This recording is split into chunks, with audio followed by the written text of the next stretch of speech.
Are we ready as a board? Yeah, sure. Okay, mics are on. I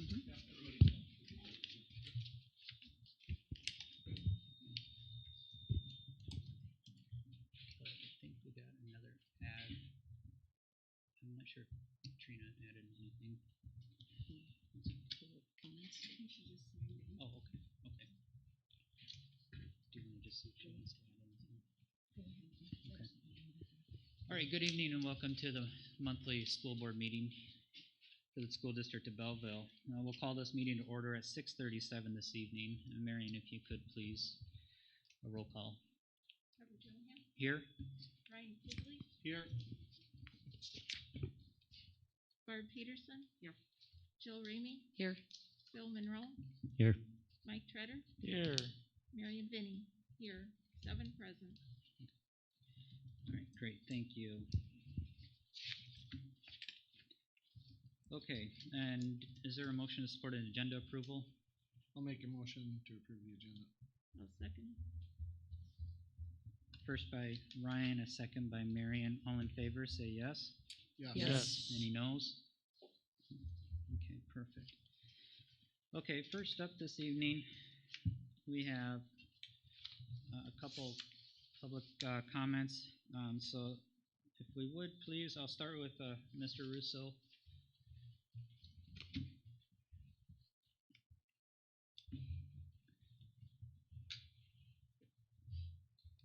So first, I'd like to just thank you for taking the time to have that listening session to hear me out. I don't plan on stopping communicating until I'm comfortable with the direction of things. I would like to talk a little bit about the open meeting situation that I spent some time digging into over the last couple months. So over the last couple of board meetings, we, as a board, you guys had some conversations about walking quorum and open meetings. And Bob Butler was brought in to discuss that, and it was all targeted around fringe hypotheticals of what walking quorum could be. What's really frustrating as a community member watching that, as somebody who's really immersed in what's happening, is that there was actually walking quorum and open meetings violations occurring at that time that had nothing to do with the fringe issues that were being discussed. And I know Nate's going to talk about it a little bit later, so I'll let him handle most of that. But I just want, as a board, you guys to be a little more accommodating to the community and understanding that, you know, when we see things like that, we're not going to be able to trust you. When we're having conversations about hypothetical walking quorums of if a board member talks to a community member, responds to an email, it might create a walking quorum. Meanwhile, we're having illegal open meetings with the negotiations committee, followed by several follow-up conversations, and ultimately a decision made to, at that time, to stick with the 5-day hybrid model. Like, that was an actual walking quorum, and it's kind of disingenuous to have those little shouting matches here and the table pounding, especially when I know that one of the people being yelled at has actually been being gaslit quite frequently, and it's really frustrating to watch that happen. So, you know, as we talk of moving forward, that seems to be the common drumbeat of the situation right now is, how do we move forward? Well, moving forward needs to look like taking accountability for the things that you did by mistake, the things that you did on purpose, and all that politics that happened in between. We saw it, and we exposed it, and you didn't like it, and that's fine, but it needs to be addressed. You know, moving forward doesn't look like, hey, well, let's all just do something new and shove the past under the rug. Like, we need to see that you're actually learning from these mistakes. And, you know, whether that's the quarantining policy or the masking policy, as we adjust and we learn new information on COVID, or whether it's new curriculum or whatever it is, like community communication, because while you're having these illegal meetings with the union, the community got nothing for 9 months. We got a listening session after the election, after the school closures were over. That's not acceptable. We need to do better as a board, and I will personally work as hard as I can to work with you, but if you're doing things that are illegal and I have to follow up on it, I can't really help myself. So I will try to hold you accountable, because that's not something that can be in a community where I live, and that's not something where I want my kids in a situation where the school's being led in a place where we're not listening to community and we're not following them. Thank you, Josh. Ms. Russo?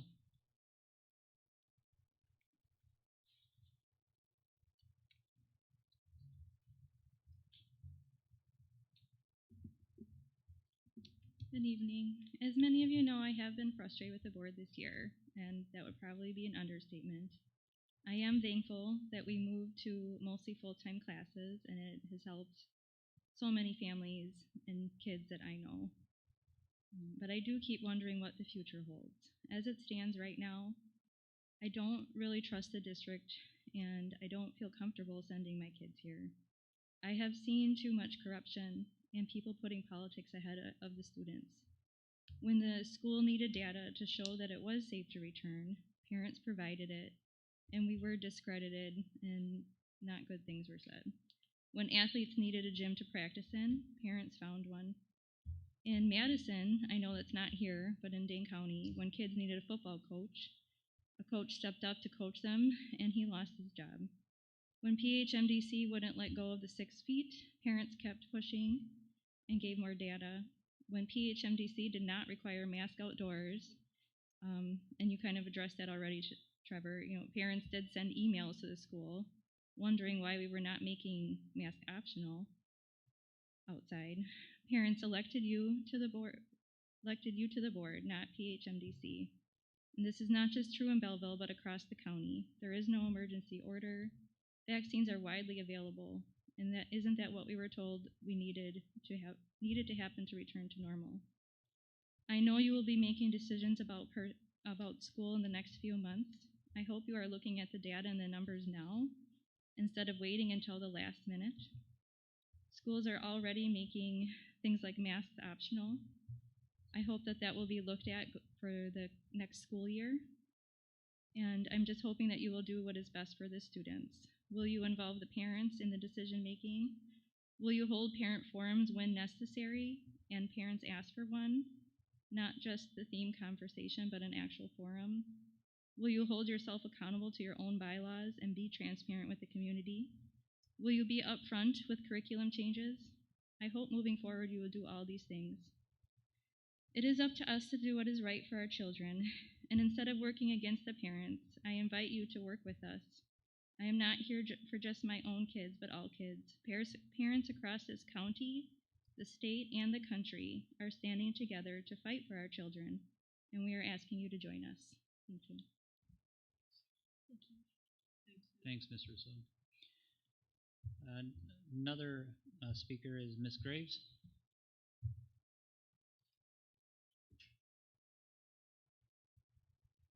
Hi, I'm Kim, and I just wanted to speak briefly tonight as a mom of a student. I've been reached out by the Russos and other ones, and I have a lot of respect for Mr. Perry. He knows my boys well. But it's been a really tough year for teenagers, especially, and I know they were kind of pushed aside, and I'm going to try not to cry, but y'all took data and you made decisions, some of it maybe not even listening to parents. That was really frustrating for us because we saw the other side of it. I have a sophomore and junior. Not only has this almost ruined basically their last 2 years. I had one that wanted to graduate early because why would I want to go to high school when basically it was being ran like a prison? And that was their thoughts and their words. We had children at the park this summer. If you knew the amount of children that have done more drinking and drugs this past year because of the disconnect they felt, that's in our town. That's not a number in Madison. That's not a number in another state. That's here in Belleville. That's my children at one point feeling so alone that they both contemplated suicide. That should not be happening in our community because we basically said, just doesn't matter. We know we have data that says you could safely be here. Those kids were already in the park together. You knew that. Everybody knew that. And yet we still went against what parents thought. And I just want you to be open to that there's two sides to it and that these are long-term lasting effects on these children. And we have talked our junior into completing the last of his senior year, but he doesn't want to come back at this point, and he doesn't see the point of being back in school. And I can't say I blame him. He puts a mask on for the day, he has headaches. There are a lot of side effects of that. And as you're starting to look at the fall, like they said, please look at the data. And if you're asking as parents, please respect us when we do vote overwhelmingly in one way to give us options. And that is what we're asking for, just to look at that big picture. So I just had to come and speak for my voice tonight. Thanks. Thank you. Thank you, Ms. Thank Cruz. you. We do have a couple online submissions as well. I'll read those from Miss April Kidman. Hello, my name is April Kidman. My husband and I have 3 daughters, the oldest of which is in kindergarten this year. I want to express my gratitude to the teachers and administrators. Over and over this year, you have shown your dedication, flexibility, and commitment to the kids in this district. I know how important kindergarten is and was very concerned that my daughter's year was not going to be the wonderful experience every kindergartner should have. But thanks to the incredible administration and the teachers at the elementary school, she had a fantastic year. Furthermore, as I talked to friends with children in other Dane County districts, I became increasingly aware of how fortunate our children are. Several families reached out throughout the year with questions about Belleville in the school district because they were contemplating moves. Without hesitation, I had overwhelmingly positive things to say. So again, thank you and congratulations on finishing a tough year. I also want to voice my support of your recent decision to let kids and teachers take their mask off while outside. My daughter is very excited as she says running around recess with a mask on gets very hot. She's also looking forward to seeing her friends' faces while they play, and I believe there was a time when masks were the right choice, but thankfully that time is coming close to a close as those most at risk have the opportunity to be vaccinated. I am hopeful that next year our 2 daughters at the elementary school will be able to see their teachers smile at them. Thank you. Last submission is from Ms. Joanna Hebgen. I am requesting the board to review and update BSD's masking and quarantining policies. The state of Wisconsin no longer requires masks to be worn outdoors, specifically on playgrounds or for sports competition participants. It is time for our kids to see each other's faces again and allow for those exercising to breathe easier. Wisconsin data shows that less than 1% of students' quarantines turn into COVID isolations from close contact at school. Healthy students are being unnecessarily taken out of the classroom where they learn best. Quarantines negatively impact students' education and mental health.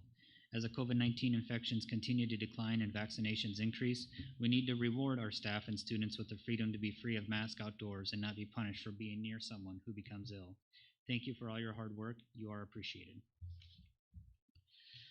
That's all I have for submissions for this evening.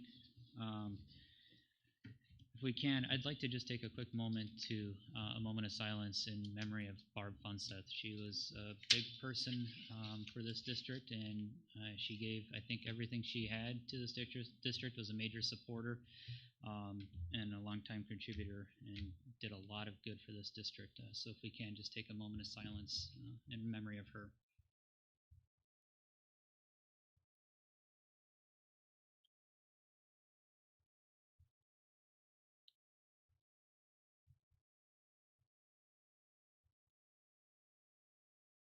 Thank you for that. Next up on the agenda this evening is a visitor guest, Nate. Sure. I'll have Mrs. Schmitz come up to the podium. Typically, Mrs. Schmitz would not be here at the May meeting because in a normal year, this would be the night of the Capitol Conference Top 10 Academic Program, typically held at the Sheridan in Madison. Last year, that did not happen, and we chose to honor those top 10 with their plaques as we delivered scholarships. This year, having the opportunity, while not being able to have the banquet, but to have a board meeting on this same night, Mrs. Schmitz has invited some teachers and the top 10 to have some public recognition, and for really the first time for the board to be a part of this. So, Mrs. Schmitz? Yes, so I would like to thank you for allowing us to celebrate here tonight and to recognize these students who have had great academic success here in Belleville, and I'm sure in the future yet to come. So we will recognize each student and their family with them, present them with their plaques and a couple of other things. I will call each student up one at a time with their family and let their teachers say something great about their time here in Belleville. So we'd first like to welcome to the podium Emma Anson and her family and Mrs. Smith.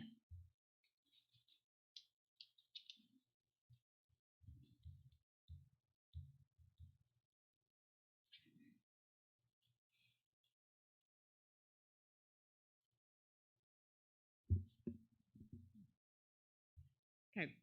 Clearly, Emma is accomplished, which is evidenced by her being here tonight. I feel fortunate to have had the opportunity to work with her over the last 4 years. Last year, I was lucky enough to be able to spend fourth block each day in AP Chem with Emma until our year was cut short. I'm not sure if the feeling was mutual. From the beginning, Emma has been a major contributor on our top 10 Science Olympiad team. She has been on experimental design all 4 years. This is not an easy event to succeed in. This year, the group beat Madison West at the state tournament, which is a really big accomplishment. They could not have done it without Emma's devotion to the event and her willingness to take on weird math like sig figs and experimental stats as early as her 9th grade year. I'll never forget sitting next to Emma on a plastic tub, aka a chair, at her first state tournament, giving her a crash course on sig figs. Just to be clear, she asked for this crash course. She always wanted to do better. Emma is smart, funny, kind, tenacious, and hardworking. I will miss spending time with her, but I'm confident I will see her in the future.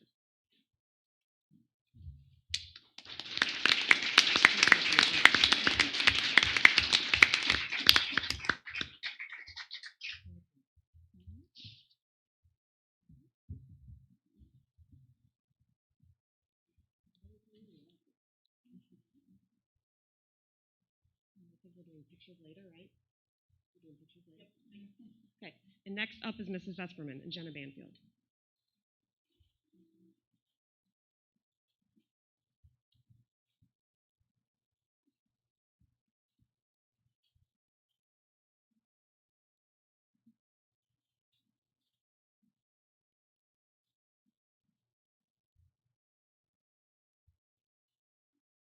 It's been a pleasure to be Jenna's Spanish teacher for the past 4 years. In that time, she's been an exemplary student and a role model for her classmates. In her senior year, she's chosen to take Spanish 4 and 5 simultaneously, which has been great to get to know her even better, and really fun to get to watch her to be able to argue with me in Spanish. We've had some great conversations. For a time, she was the only student who was here for Spanish 5, with everybody else being online because of the way that the cohorts worked. So she and I had a lot of time together. I got to learn about how much she loves watching her crime dramas during lunch on Netflix. And even though she's fooled me several times playing review vocabulary games on Gimkit, I'm really going to miss having her as a student next year. She's going on to attend UW-Madison in the fall, and I know that she's going to represent Belleville High School well in whatever she chooses to pursue. Congratulations, Jenna. Good luck in everything you do in the future.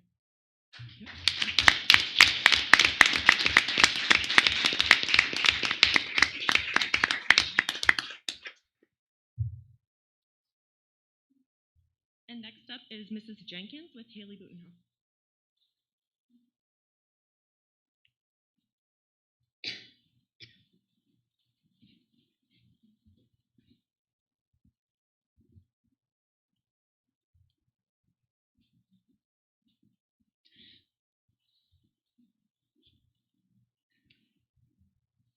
It's an honor to recognize Haley Butenhoff for her academic achievements this evening.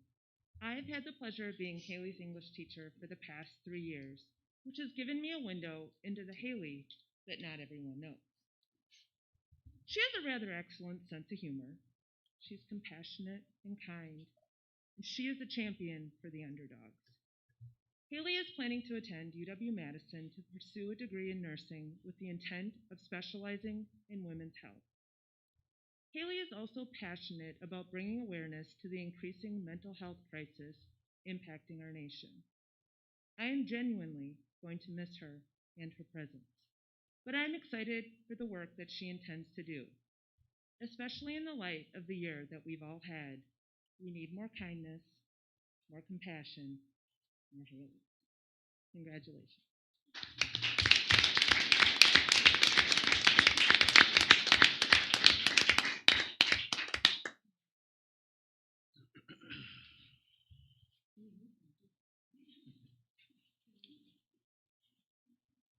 Next up, we have Mr. Hodgson and Roxana Grunenwald.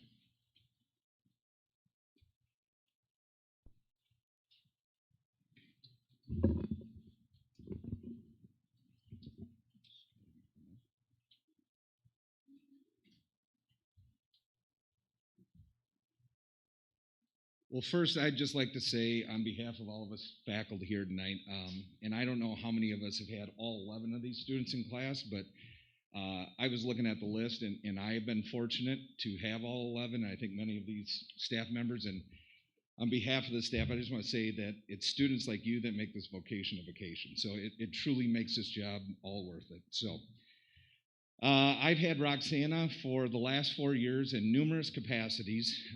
She's enrolled in WCG, Civics, AP US History, only sophomore to ever enroll in this course in my 20-year tenure here. And then I currently have the good fortune to have her in AP US Government. She's also been a 4-year member of Young Samaritans, our current president this year. Not only her, but her group is responsible for 2 inductees into this year, and I think that is a testament not only to you, but to your group's thoroughness of your research. A couple things I'd just like to point out about this young lady. Obviously, academics is really important, not only to her, but all these students. In my 20-year tenure, she's enrolled in 12 AP courses, which I think is incredible. 2 of these she's enrolled this year independently on her own, macroeconomics and microeconomics, which I think was her favorite, if I'm not mistaken. So she's incredible, and I think one of the things that I will really miss, last year she was my TA, and this year with COVID, she talked not only to me, but a bunch of other staff, and she said, I'd like to really schedule a weekly check-in meeting, which I thought was great.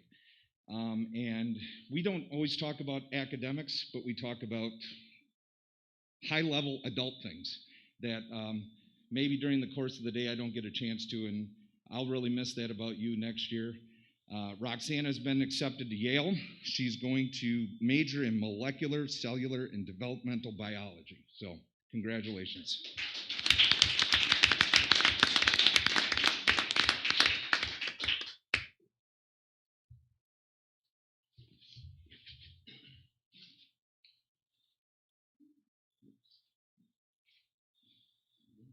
Congrats. And up next is Mrs. Knutson with Mrs. Jelly, Miss Jelly.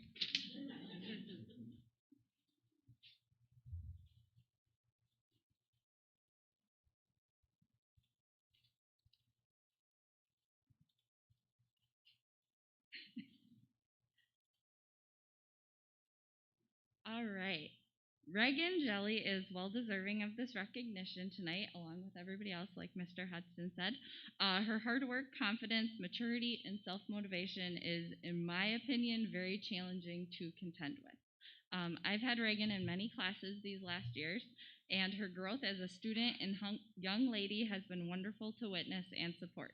The truth is, Reagan is a go-getter. Reagan does not sit back. She does not wait for things to happen. She just dives right in and moves forward. In the community, she prioritizes using her time and talents to give back to others. Just ask for her list of community service activities. Volunteering is just integrated into her schedule regularly. It isn't a, I guess, odd thing to see her helping out with something. In extracurriculars, she will never be just a name on a roster.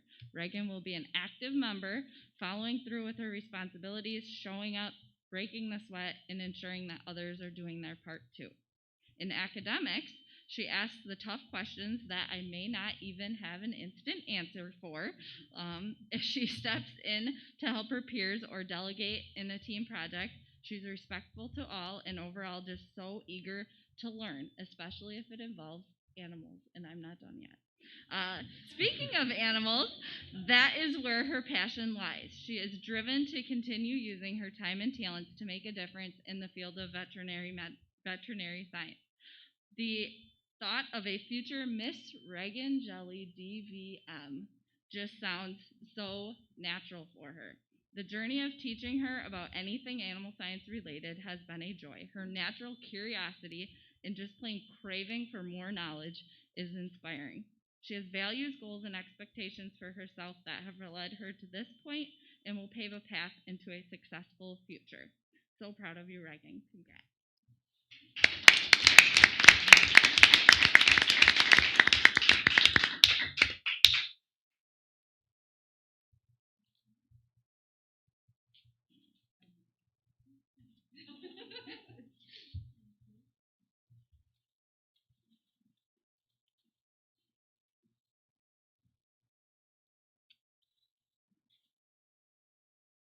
Yeah, Miss Alsteins and Jacob Kane.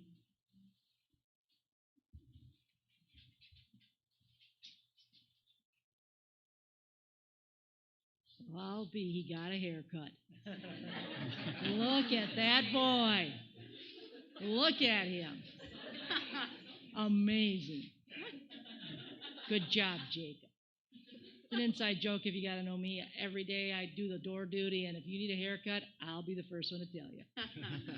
And I've been saving it. I was going to tell you recently, but I thought, I think these two had something to do with that. So I decided to pick Jacob on the list, not because I taught him. I've never had Jacob in class, so I'm one of the unusual ones here tonight. But I chose Jacob in hoping that no other teacher was going to push me out of the way and say, oh, I want Jacob. And because I found out about Jacob through my eye doctor. Many years ago, his mother's been my eye doctor for over 20 years. And so every year when I'd go in to get my eyes checked, she'd talk to me about, her boys, and I talked to her about my son, and we got to know the kids and things, and then she'd say some things about her sons and what they were interested in, and we just go back and forth, and you're going to have Jacob pretty soon, he'll be up there, and what's he interested in, and we talked, and forensics was one thing that he might be in the plays and so on, so it was just kind of neat. I found out Jacob through his mom, my eye doctor, and then they moved, and I moved back to the area, so we actually were sort of neighbors, and so what was kind of cool is the idea when he finally got into high school, and their lockers are in the same hallway as my classroom, so I got to, observe Jacob and watch him, and he wanted to be in forensics in high school, and so we talked, and we got himself enrolled, but he's one of these kids, and you could just see it when he first came into high school. He wanted to be in everything and anything, and it's like, Jacob, you're running wild. He's this little freshman boy trying so hard to be a solo actor in forensics and in the musical and in all these clubs and, cross country, and it's like, come on, Jacob. You're driving yourself, I know, but I really want to do everything, and I think I can. And so we ended up having him change categories his sophomore year because it says, you're cut so thin, bud, and I think if we put you in a different category that doesn't require a lot of your time, you'll be able to get everything else done, because he started to take the AP classes, and he started to get so strong into school and academics. But another reason I signed up to be Jacob's bud tonight is the idea that I see him working at Burrison's. So he not only does all the school things, he's a part-time job. And so walking in and seeing him doing his thing on the weekends or at night, you got to kind of say, wow. And then Jacob also is a member of my church, and watching him do the altar boy and then graduate into the music department at church. So you're seeing this kid do so many things. And so as far as I'm concerned, you're set up for success. Your parents have set you up for success. Whatever you choose to do, you'll be doing fine in, because you have all the tools that you need, that part-time job, that faith-based, that academic, that sports club activities. And tonight, I also am going to give you he scored 25 out of 25 at state this year. So the Wisconsin Forensic Association gives you the gold. So congratulations, Jacob, and best wishes.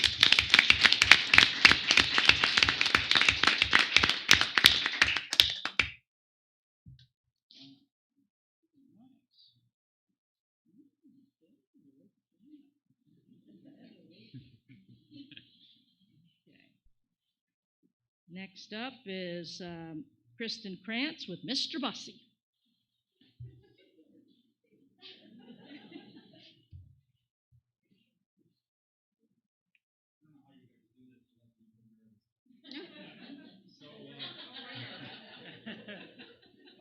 I have two awards. I have a really quick award, and then we'll get to the really big one. So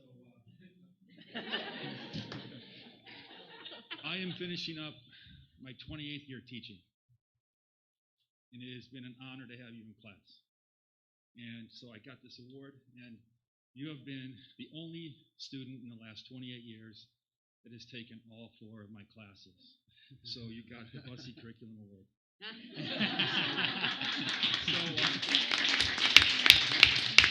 So there's something on here from each one of our projects over the years. The mousetrap represents the Rube Goldberg, and some things in life you got to put together to make it happen. The DNA keychain, it's a source of all our diversity in life, and all our diversity should be valued. The COVID model represents be prepared for the unexpected. And then the heart dissection a couple weeks ago, follow your heart. And then the car I put on here for next year in college, when you chase your dreams, don't forget to speed up and catch a few. So thank you for a great 4 years.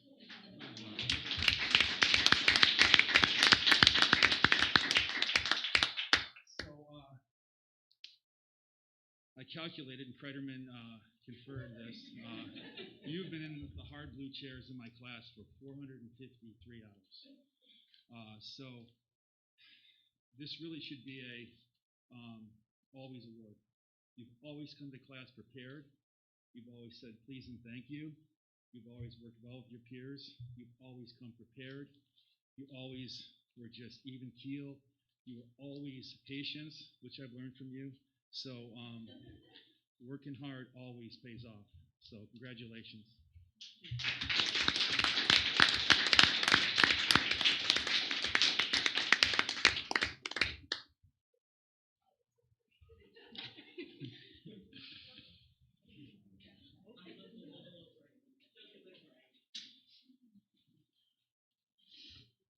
All right, well, Josie's coming up here. Josie, I was trying to think of a way to work in something about your cat. And for those of you that are not aware, we have some very highly educated pets in this school district now that were part of our classes all fall. And Josie's cat, Nano, see, I'm working this in now. Josie's cat was literally a part of our class every session. So anyway, shout out to Nano. All right. Josie Watore, I will forever equate your name with hard work, determination, and perseverance. For those of you that may not know, Josie moved to the United States from Italy when she was 11 years old. This experience helped to shape Josie into the person she is today, someone who embraces and overcomes obstacles, as well as someone who has a great appreciation and understanding of diversity. This insight has allowed Josie to be a positive influence on her peers, both in the classroom as well as through her representation at conferences such as Congress of Future Medical Leaders and National Student Leadership Conference. Josie is planning to attend UW-Madison to study psychology, in which her poise and compassion will certainly be assets in her chosen field. I know Josie's adventurous spirit and her passion for travel will likely take her to the far reaches of the globe. And I will definitely be following you on Instagram, Josie girl. Congratulations.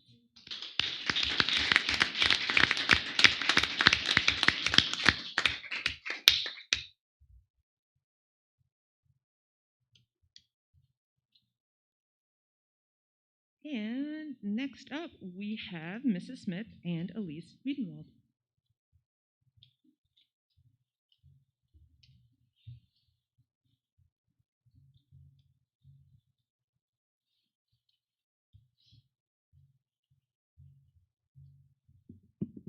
Okay, like Mr. Hudson said earlier, I think we could probably, all of us could say something awesome about every single one of these students. So Elise is, I've known her. I mean, I've had her in class for 4 years. She's part of history here at Belleville High School as one of Belleville's 3 National Merit Scholarship finalists. I feel lucky to have had the opportunity to work with Elise over the years in various classes and in Science Olympiad. Last year was cut short, but Elise never quit, and she passed a difficult AP Chem exam during all of the unknowns that last year brought. She even enrolled in AP Physics, not knowing what this school year would look like, and she continues to amaze me with her work ethic and resiliency. And I'm pretty sure she's going to pass this test too. Beyond the classroom, Elise has been a constant during Science Olympiad, and she was always willing to fill in on any event or try a new event when needed. She was part of the group that beat out Madison West in experimental design, and this placement helped us secure our top 5 finish at the state tournament. And for that, I'm grateful, and I'm going to miss you and all of the rest of you seniors who are leaving us this year. Elise is sincere, kind, hardworking, flexible, and I'm excited to see what her future holds.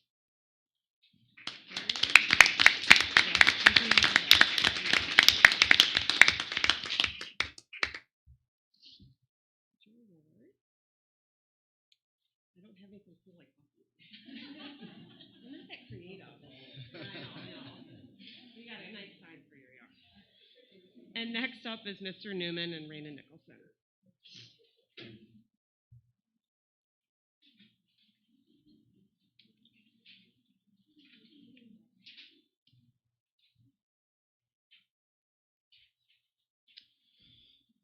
I'm excited to present this to Raina, but for the last 3 years, there should be an award for putting up with me.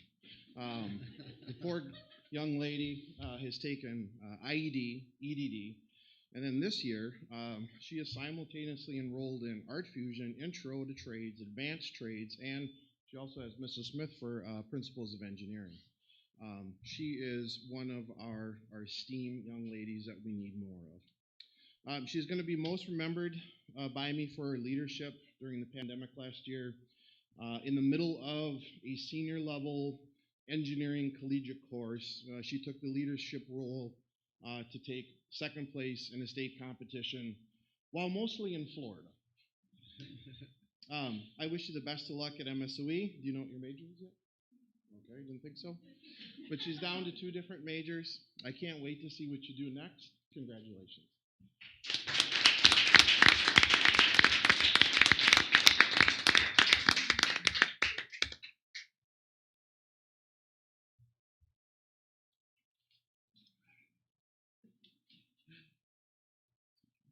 Next up is Mrs. Pruitt.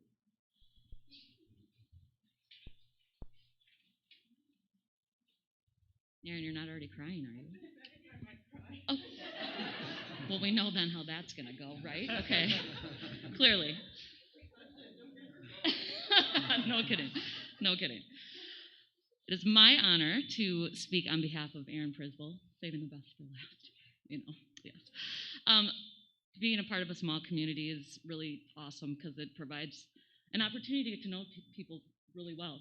And the amount of time that Aaron has spent in my office doing this, yes. I was going to start charging her for therapy, but I just, no, it was fine. From my first interaction with her, I was impressed by her maturity. And since that time, I've watched her take on many leadership roles.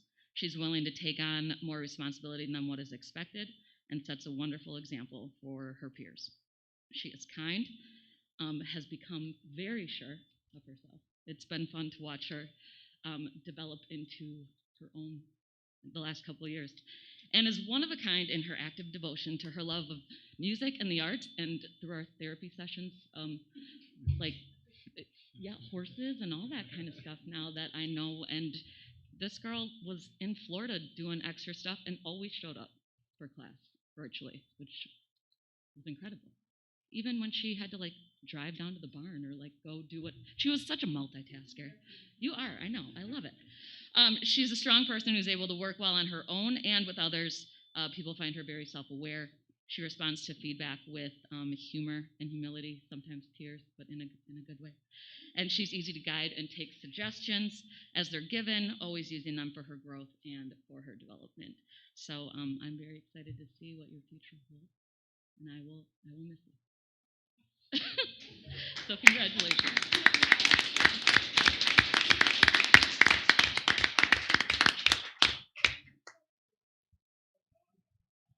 I couldn't talk for Jacob because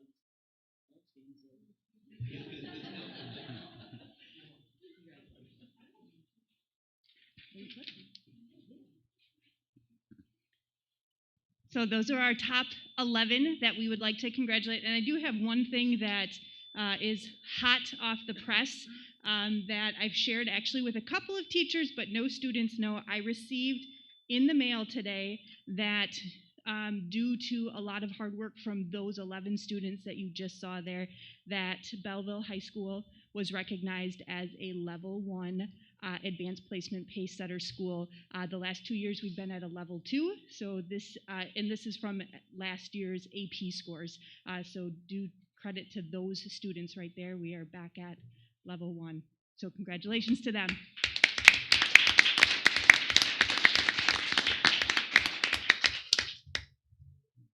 I'd just like to say two things.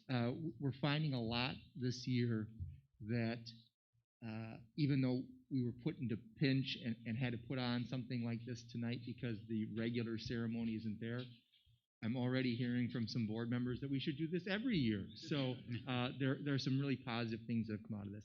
And before the staff, who's now walking out, goes, again, a lot of what you just saw here with those 11 students is because of the dedicated staff that you have of those teachers there.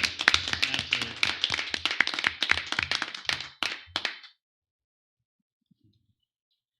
Thank you all. I would ask that this tradition continues because it's a great way to get to know the students and the staff. Yeah. So, thank you. I think that was a great idea. Marion as well, too. I'd second that. An opportunity to see, the students and also to hear from some of the teachers on just their interactions, the stories that they have with them. That was nice. So before we continue on, take a 5-minute recess to give the board just a moment break and to kind of reset for the rest of the evening here, if that'd be all right. Yep. Okay.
We'll continue on this evening.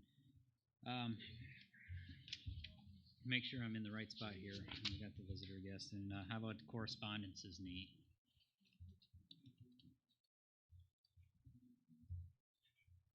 I'm sorry, we do not have any correspondence tonight. Okay. Everything okay? Yes. Okay. All right. After that, do we have a motion to support the approval of the consent agenda? I'll make a motion to approve the consent agenda. I'll second. All right. A first by Ryan, a second by Barb. All in favor say yes. Yes. Yes. Any noes? All right. Passes 7-0.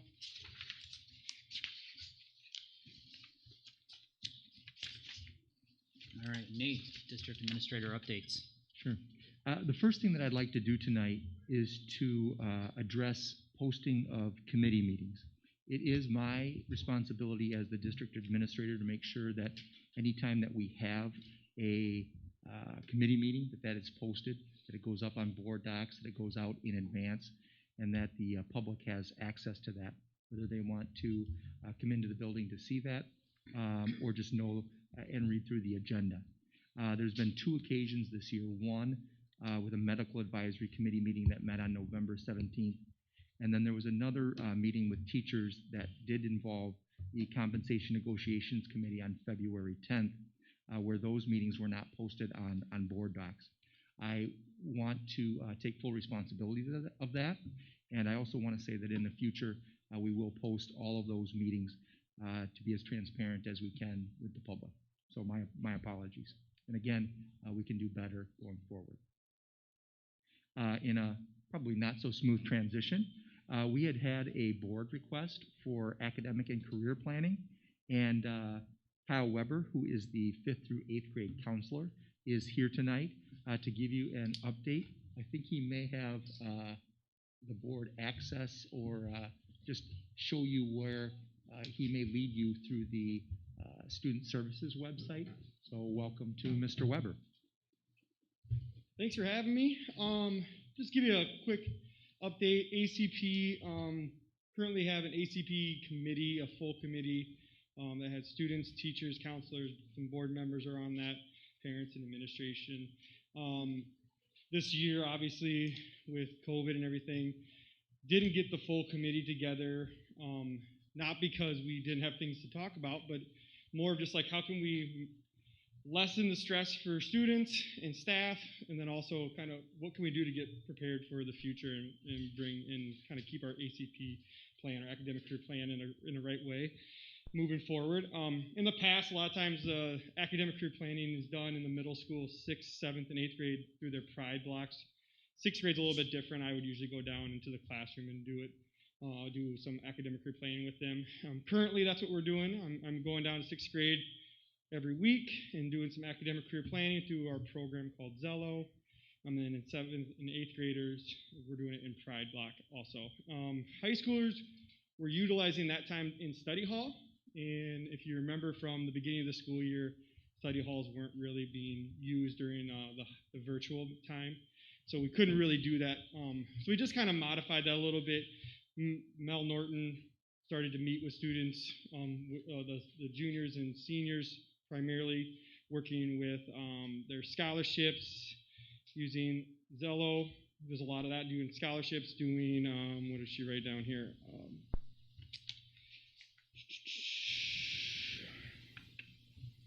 Looking, applications, scholarship portal, can all be done through that Zello, and so she was working with the juniors and seniors, kind of getting them into that area.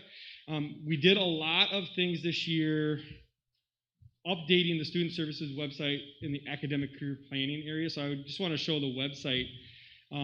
If you go into the main page, now that it's all done, Kelly's got perfect. And if you go down to the schools, and you can go, the schools tab. Any of the schools, we kind of cleaned it up now. So if you go to any of the student services tabs on any school, it'll take you to the same main student services page, which we thought it would just be easier to have us all housed under one area. And then in that area is academic career planning. So if you look on the top tab, There's a couple of different things, the Zen-Den's access there, but academic career planning, the ACP, yep, the last one there. Click on that.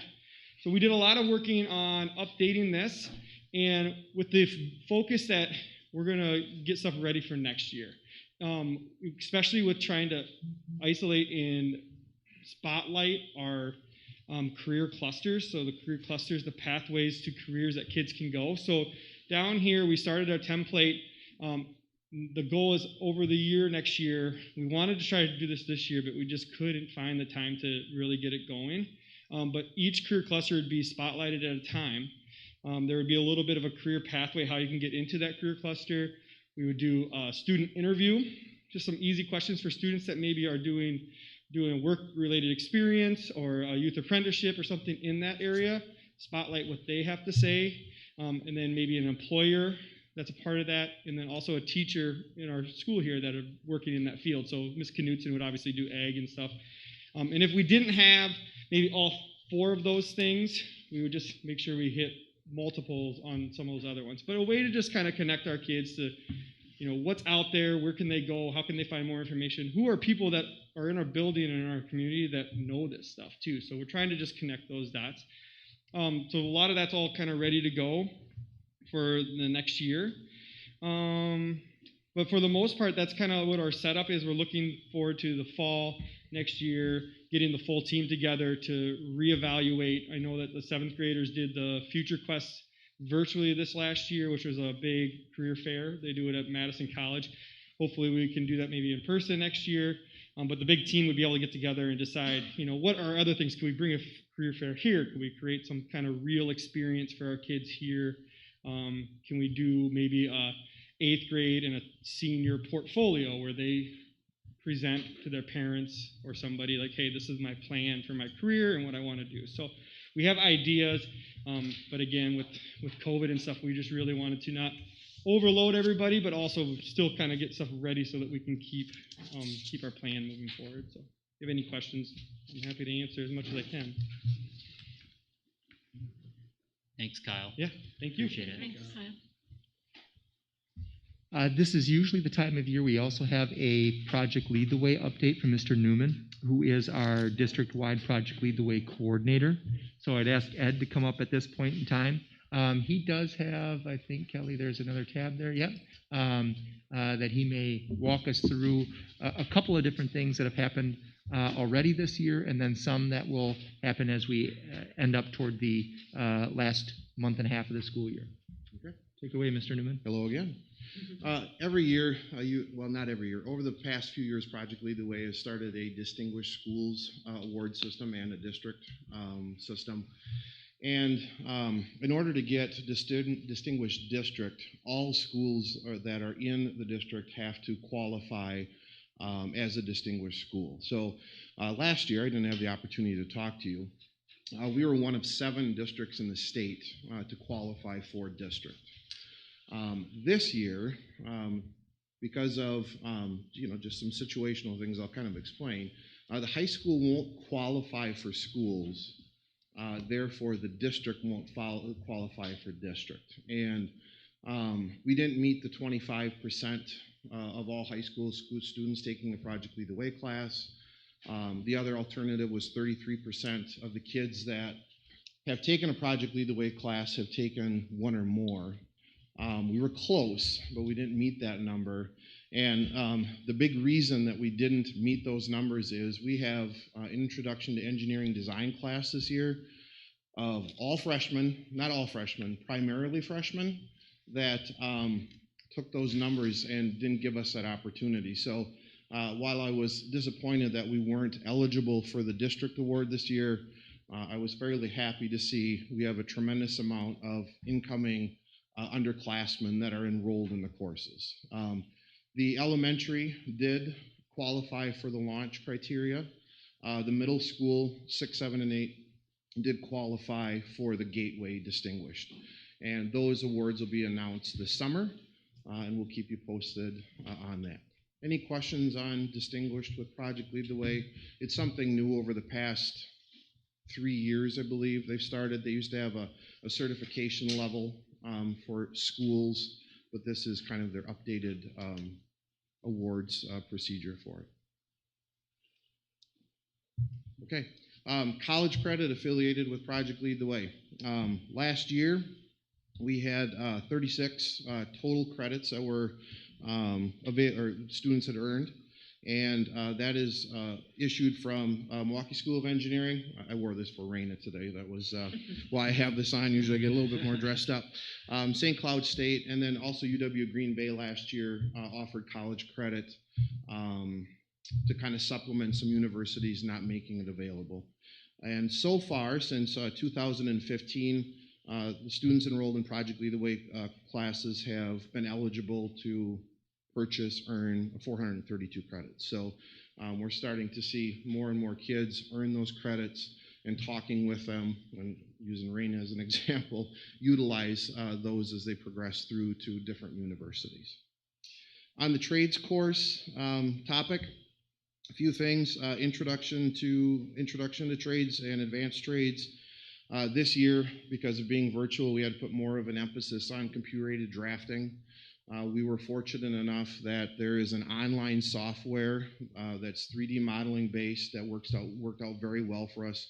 We also use that in Project Lead the Way's Introduction to Engineering Design. So we spent a tremendous amount of time first semester putting an emphasis on everything that's around you that's man-made has a drawing. How do you go through and create those? And those students were able to do that. Now that we're rolling second semester, those students are taking those skills, coming up with projects, reading projects, and implementing in that fashion. So it's project-based second semester. We weren't able to cover every single subject in those trades courses, just with lack of access to the STEAM facilities for first semester. So this is, in the long run, going to work out. The kids have the exposure, knowledge to go through when they have an idea, create it, draw it, and then utilize the tools that we have in our facilities to make it. One of the things on our radar is going through and creating a wildcat manufacturing course. We're doing some research. Myself and Mrs. Schmitz attended a virtual session about a month ago on what other districts are going through and working on. So what we've seen is we have a great facility, we have great equipment, we have great technology. A lot of it stays idle for too long, frankly. Our CNC mill, we use that 3 to 4 weeks out of the year. So some districts are going through and creating an in-shop manufacturing course. And it's not just kids sitting around pressing buttons and making parts. It goes through and addresses the business aspect.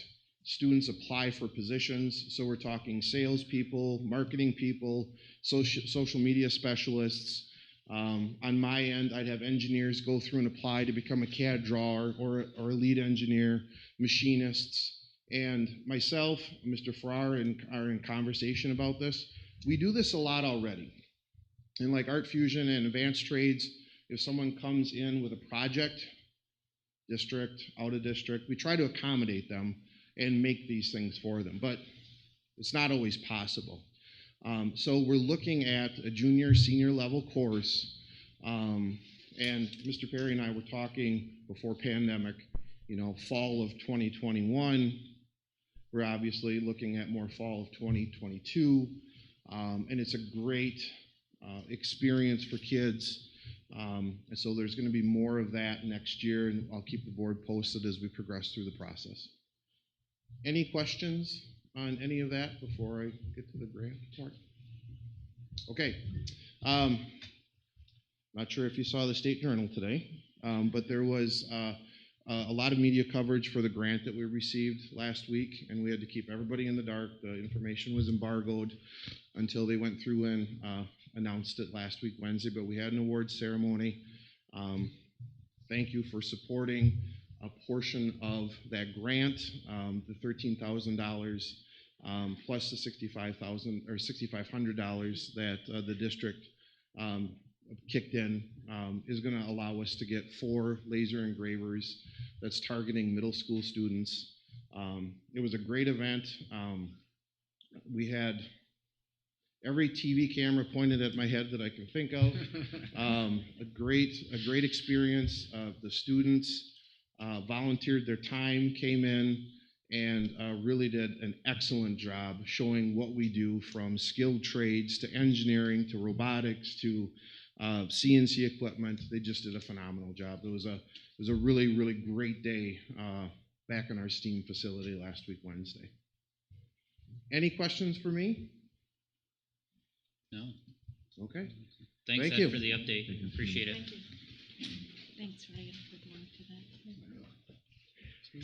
to that. Back into my report, I did include a report that we had gotten from Alpha on pre and post ionization numbers.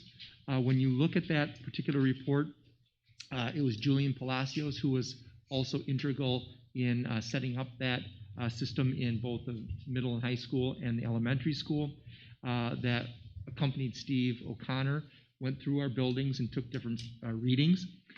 You'll see that we want more ions in the air, and you see that pre and post. A couple things that we can still work on is when we were out in the hallways, we were not seeing those same readings. And part of that is just Steve and how he's got the system set up. So he learned something from this as well.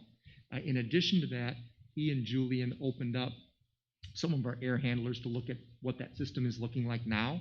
And what you do want to see is those magnetic bars attracting basically debris, and that's what's happening now. They also were checking for the electrical current, which is running through them. And so it was a learning experience for Steve, too, to have Julian come back, go through the readings with him, see that it is working, and then also seeing how we're going to maintain those systems in the future. So everything is working the way it's supposed to be, which is really, really good news. Julian, again, having helped sell us the product, is also willing to come back and help maintain and help educate us on how we can use it best. I have a question about the hallways and the fact that the units aren't being used in that area or served, I guess. Is there anything that can be done about that? Yeah, so it is. Different zones are on timers, and so when they happen to be through that, through the hallways at that time, the system was not up and engaged. And as we talked about, one of the things that you want to do is you want to have that air exchange about every half hour or so that it puts it through that system. And they were not running when they went through Steve and Julian. So that's something that Steve can adjust on his end through our computer system that runs that program. Because obviously it's important. We have a lot of students that pass through hallways staff. Absolutely. Okay, Yeah. And so again, it's a learning experience for us that we can have that expertise from Alpha and then come back and make those changes that are necessary. Classrooms are in really good shape. How long will they continue that follow-up? Well, again, the life of those is about 7 to 8 years, but Julian is willing to come back at least on a yearly basis and do those readings. The one thing that we'll do as part of our custodial maintenance is every 6 months, they'll double check that those systems are up and running the way that they should. And I think we talked about that a little bit when we installed those. When you open those systems up, there's a really quick way to check. There's a green light that should be lit to make sure that the system is running properly. And they did that again in this initial check. And then the custodians themselves will go back and do that every 6 months to make sure everything is running properly. Anything needs to be updated or fixed. But Julian's willing to come back on a fairly regular basis.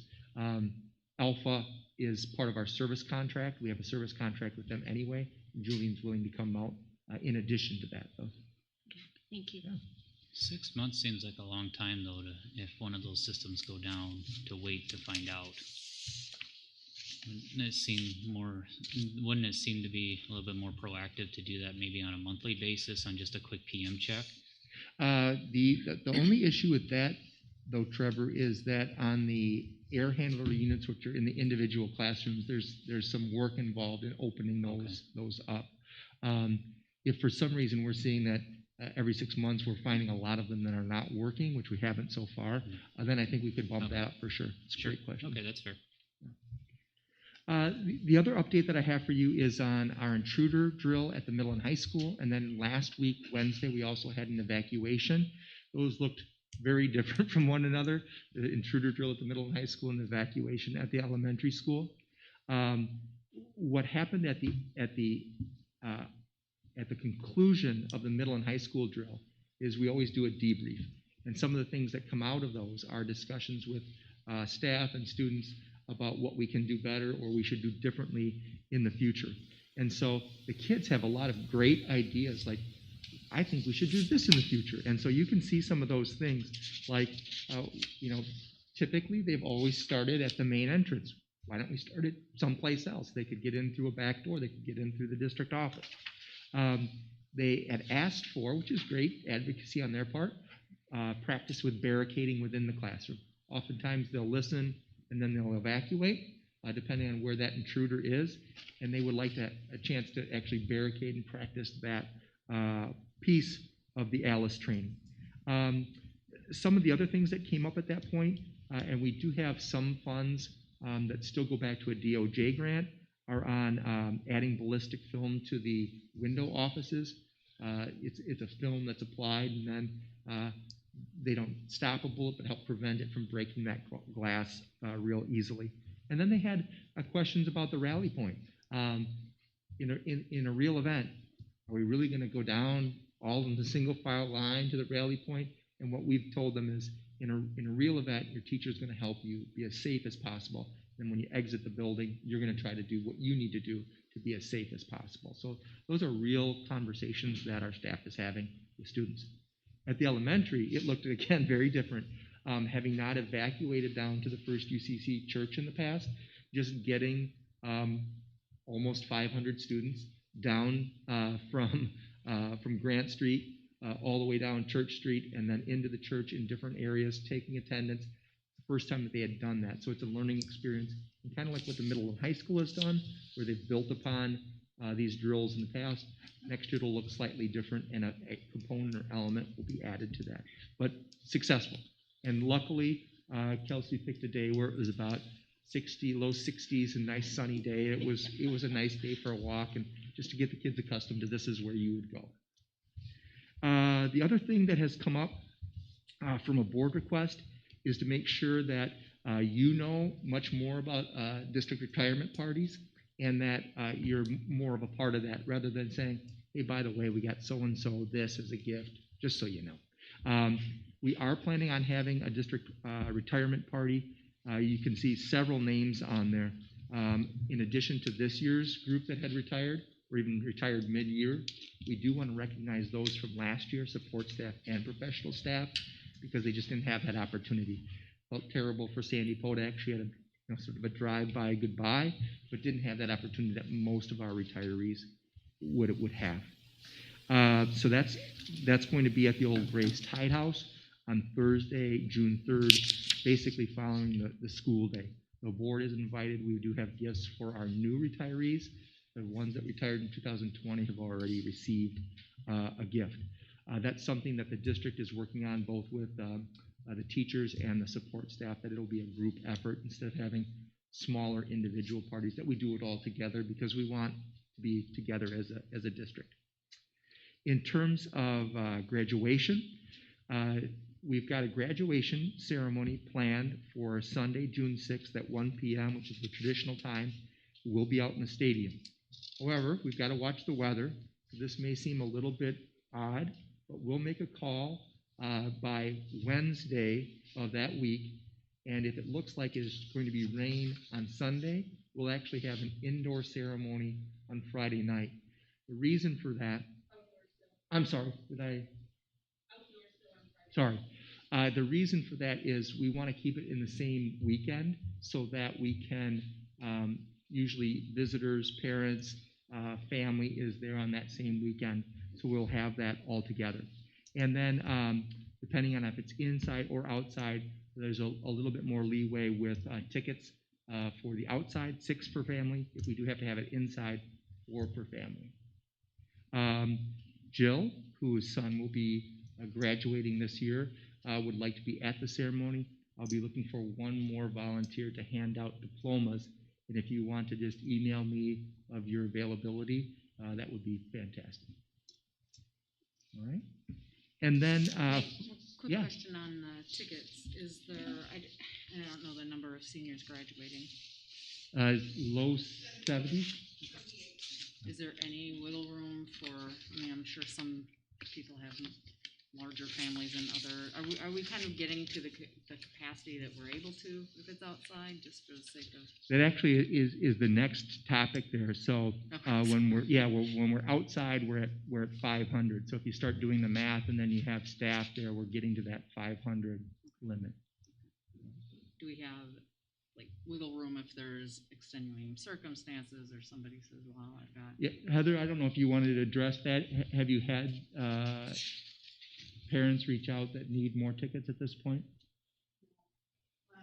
So yes, there are 78 students, and at this time they get 6 per, and that does not include the graduate. So there's still another, so 6 times 78, and still another 78 plus any staff that would be there.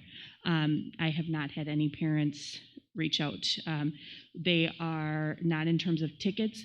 Right now they are requesting spots in the stadium. They did get to give a preference if they wanted to sit in the stands of the stadium, and then we will also be marking off spots around the track. So that is the one thing that is due on tomorrow, Wednesday.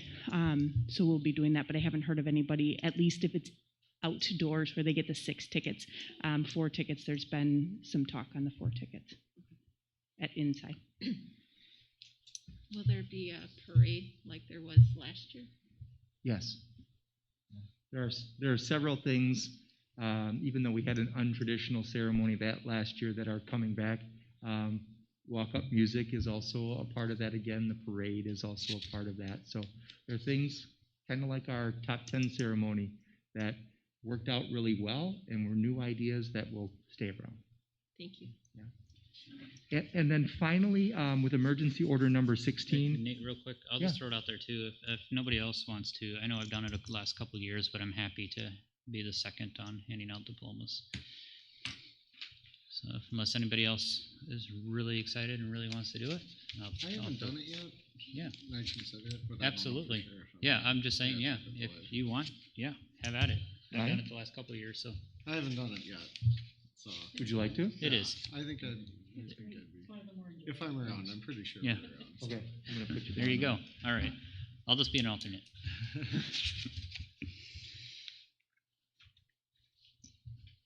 And then the last thing that I have in my report is emergency order 16 from Public Health Madison-Dane County. That took effect last Wednesday. We're going on a week with this. Some of the things that we have already talked a little bit about tonight is outside. Whenever you're outside, masks are no longer required. And we've gotten that information out to elementary school parents last week, and then Mrs. Schmitz will send another reminder out to parents, shouldn't say another, a reminder out to parents tomorrow, so that middle and high school parents are aware of that as well. Primarily at the middle and high school, it would affect middle school lunch, and then PE classes, and then there might be some classes that might go outside on a temporary basis, but not on a regular basis. In addition to that, we did get clarification for the first time this year about being able to play band instruments inside, and that is when they have what are called bell covers over certain instruments, so that that air isn't exchanged, and then those people playing the instruments, the students playing the instruments, would still say 6 feet apart. So that was new guidance from Public Health that we've been asking for a while. We finally got clearance for in this last order. As we've gone along and asked for clarification from Public Health, we've been sharing that information with Mrs. Meyer, Mrs. Krieger, and then Mr. Kraft down at the elementary school, who all teach music for the district. And then the last thing there is you do see the limits increased. So typically we have not had any food at our events, and that includes even outdoor sporting events. So that increases the maximum capacity inside to 500, which again would play in if we do have any kind of inside ceremony for graduation.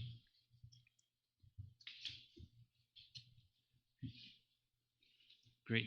Anything else, Nate? That is it for my report. Okay. Thank you for all that. Unless the board objects, I'd like to just go ahead and jump up to the student representative first. And at least she can give us a fill-in and doesn't have to hang out with us too much longer.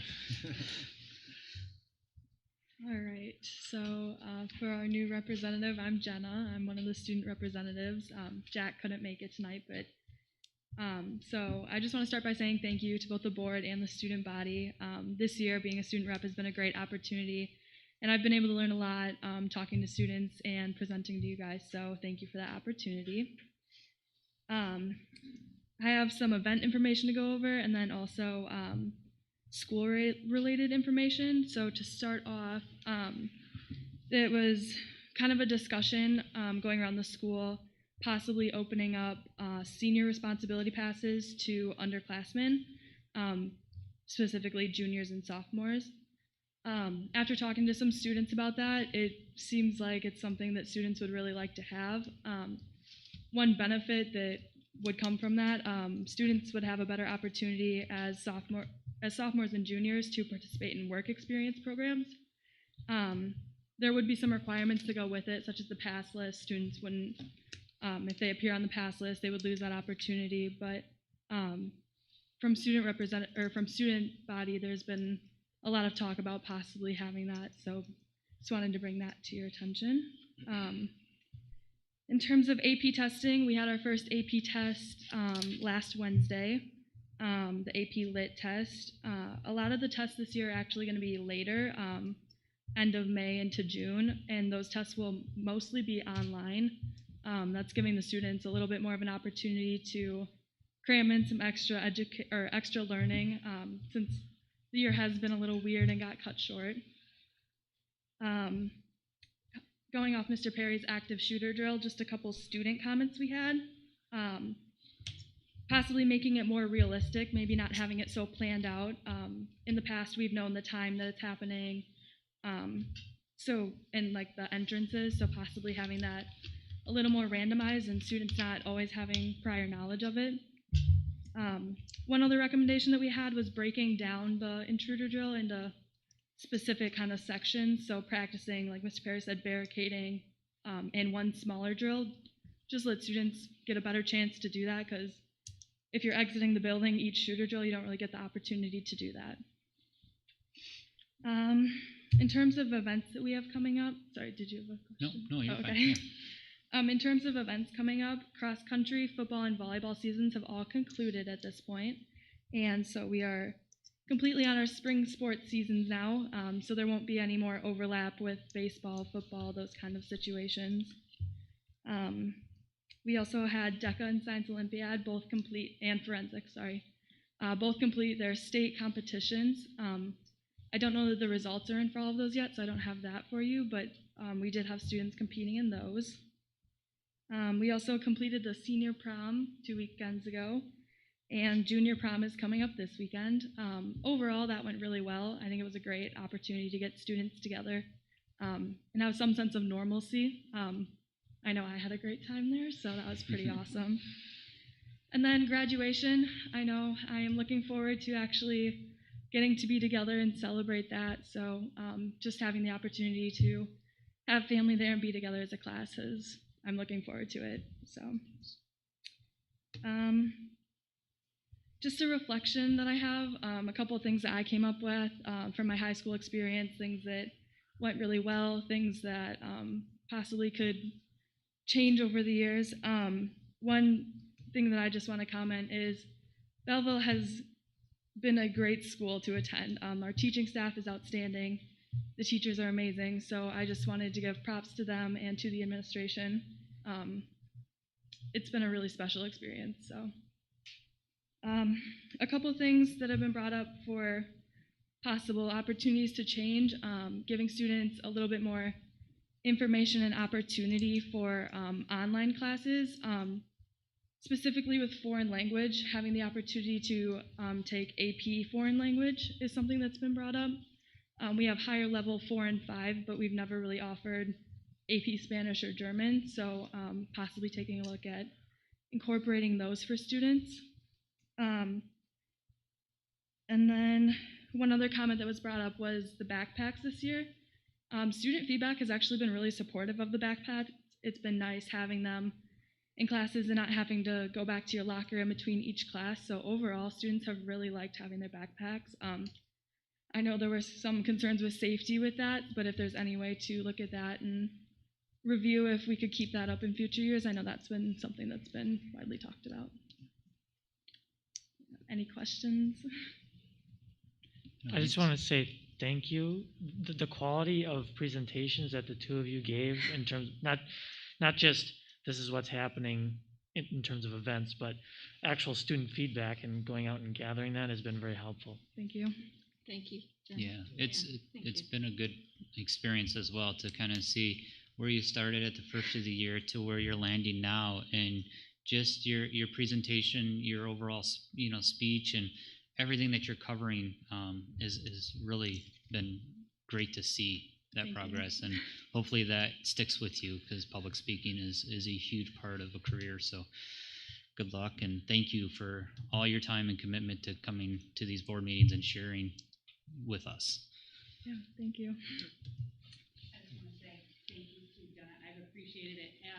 And for those of you who don't know, Jack and Jenna and I meet the week before every board meeting, and they kind of ask me, are there things that you would like us to talk about? And I ask them, what do you guys want to talk about? So it's a collaborative effort, but the ideas that they bring to the table of what they want to share, it is completely on them. They'll ask some questions about what we've thought about. It's been a joy working with the two of them. In the future, we are looking to change the process of selecting our board reps, and it was actually brought up by Jack and Jenna on how we go about selecting board reps. I did ask the current junior class for anybody who would be interested in being a board rep. I originally had 6 students interested. I'd asked them to create a 30-second video about why they felt they would be a good candidate for this position.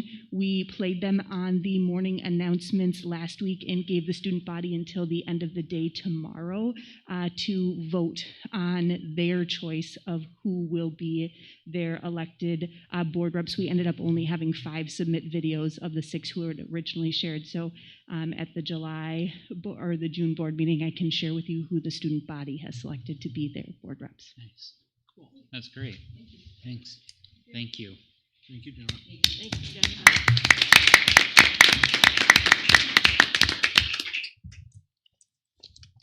All right, next up we have a school to career report from Ms. Gartley. Good evening. So I guess I just want to start out talking about a philosophy.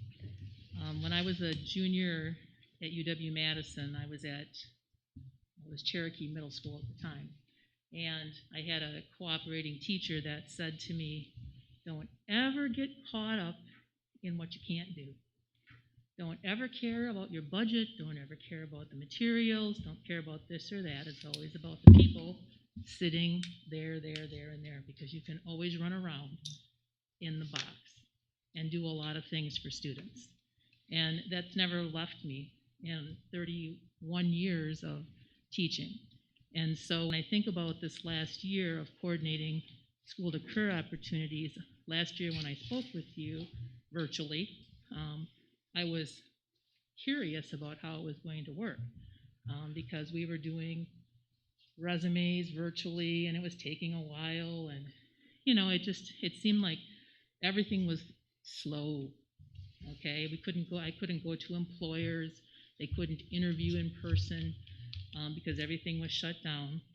But somehow that philosophy came through, and we ended up with the best year in school to career enrollments that we've had. And so for apprenticeship, there were 14 in a variety of different career areas.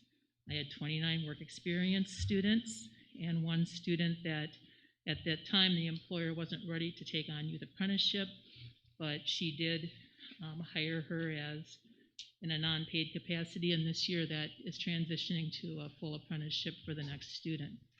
And so when I did the math, I needed Betty, of course, to tell me how many students, junior, senior, we had 30% of our junior, senior class doing school to career. And I said, well, why would that be? You know, part of it probably was the fact that they were really looking for school credit so that they didn't have to sit with a computer in front of them. But I also think that this is my 7th year doing this, and I think that Jenna just said something. Students want an opportunity to go out and try working. I've expanded the unit in my personal finance and career, and they take it. And we really look a lot at the training that you go through to select a career and taking advantage of the high school opportunity and all the different ways you can invest in yourself. It's not just work or youth apprenticeship. There's so many other neat things that we have here, and that's the nice thing. You get to go to a buffet and pick. Do I want Science Olympiad or CNA or forensics or youth apprenticeship? All of them take you somewhere where you want to go. And I think that that's sort of what's happening, you know, that there's enough people out there now that are saying, oh, this is cool, I get to do this. And I'm learning all this stuff, and I'm investing in myself. And I think that that's what's happening and why we're seeing growth. For this next year, I had 24 apply. And again, no formal meetings, face-to-face, everything virtual. We accepted 18 and 3 are continuing, so we'll have almost 21 students in apprenticeship, which is awesome. Bigger districts than us don't have that opportunity for students. And as far as the work study goes, they don't tell me, I don't get that number until September. So we're growing. I've had employers calling me and wanting opportunities for students with all the same comments. I can't get anybody, I need help. But the problem is they want to hire after high school. And I've had 3 or 4 conversations when I go in. And part of my job is helping them know how to build their workforce too. And why would someone necessarily commit at 18 for school in 5 or 6 years if they haven't taken any background classes and know if they like an area, when you could put them into a program that we offer? It's amazing when I sit with an employer. I'll use one. I went to 2 manufacturers last week, 2 new ones, and showed a resume for 2 young men and worked with them on how to list the skills. And they had Mr. Newman's classes, and we work on how to list it the way you need to list it for experience with all the right terms. And they were totally blown away that someone in high school had that level of experience already. And it's just knowing how to write it and how to say it. And so, and it wasn't fabricated, it was real, but kids have a lot of things to offer. And that's equally part of what I do with them that helps them get connected to the right person. And so, you know, that's kind of where I'm at right now, and you're going into year 8, is finding ways to find new employers where maybe we don't have as many participants, to see if I can bring in a new opportunity for students. And that's kind of where I was before the pandemic hit, because there are certain areas that we don't have apprenticeships in, and yet we can still get student certifications and get them some experience in an area to help them get pushed off in a direction as well, or decide that, wow, I didn't know this, I don't even like this. You know, I always say I was going to be a nurse until I knew I had to deal with body fluids, you know. And I found that out handy striping at St. Mary's Hospital because, you know, back in the 1970s, they didn't have apprenticeship programs or work experience programs for kids. So I'm kind of excited about the direction that we're going. It's starting to be the ball rolling, and you just need to be the driver, making sure that it's organized. And I'm finally feeling good about how it's organized. And so the last thing I want to talk about is, well, the second to the last thing is that I know that these programs cost a lot of money. And so each year I always share how much money we could get back from the incentive grant, because that's one thing that I watch over. And I did submit 26 seniors last year for up to 1,000. So that's potentially 26,000 that could have come back to the school to help pay for all these extra courses that they take, like CNA and all the Dane County School Consortium courses and things like that that we're eligible to get cash back for. The other thing, in the news we had on March 22nd, Carson Heller, who's a junior, was recognized along with a Verona youth apprentice at Big Sky Engineering for their work there.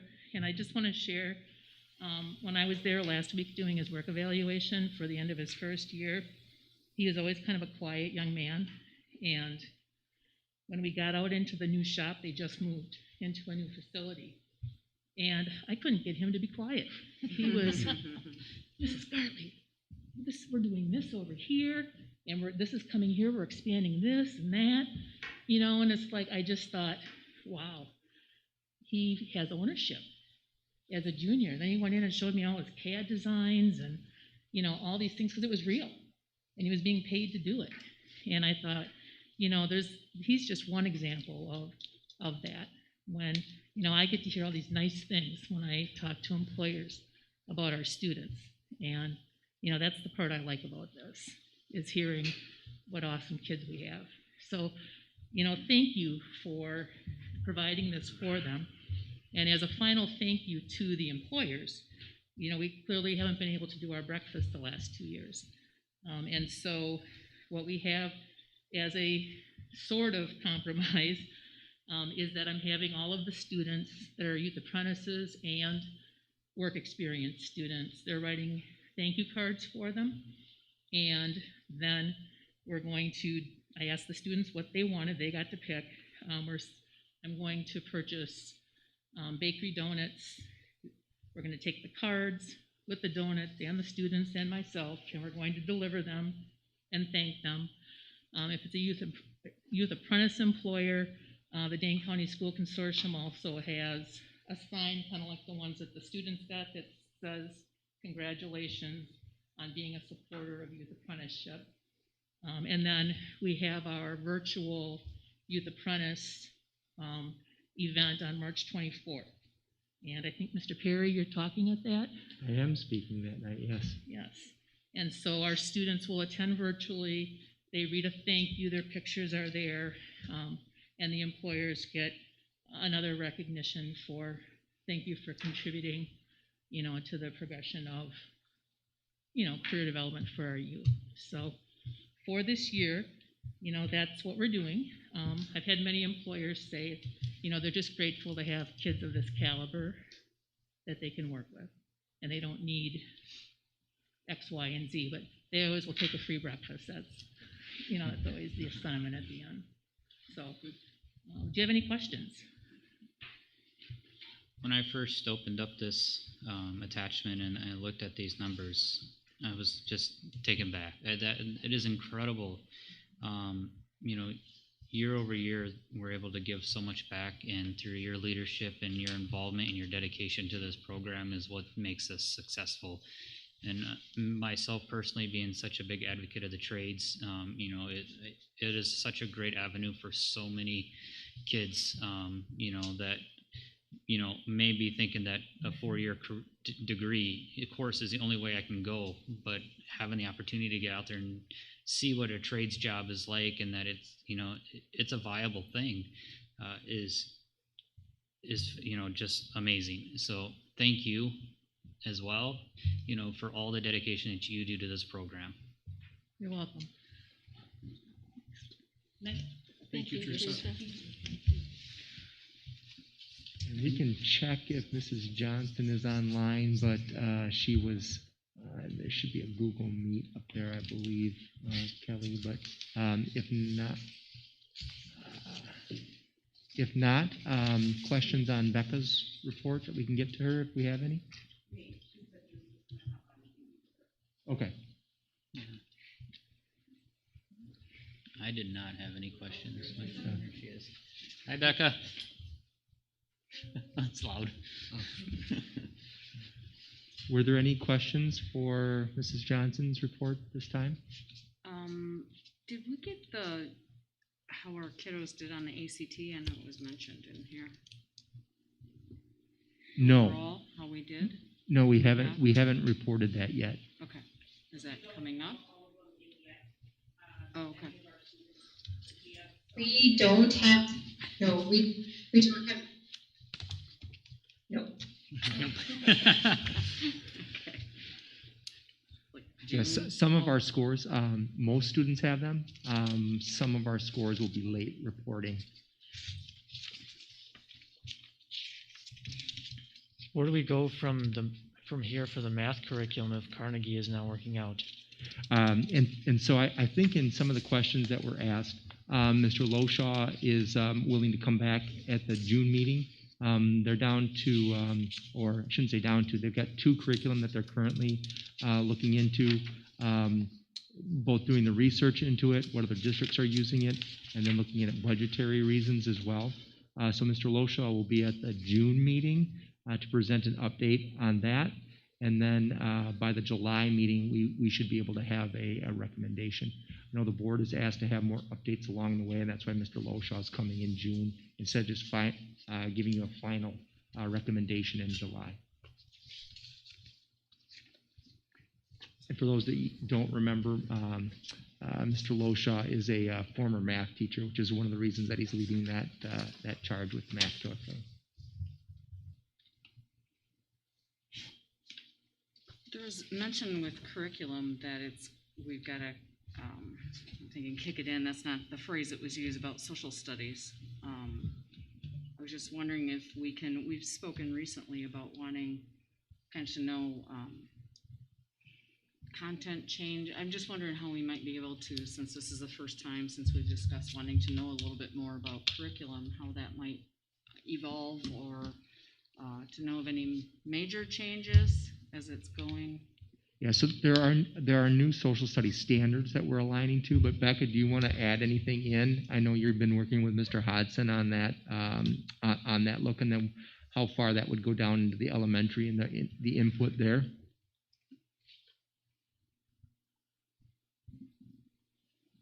Not sure if she can hear us.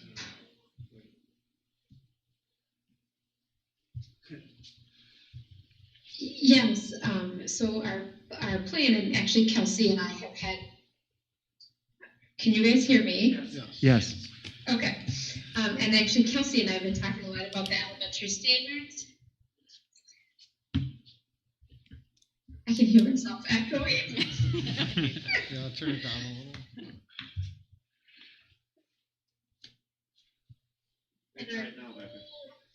Okay.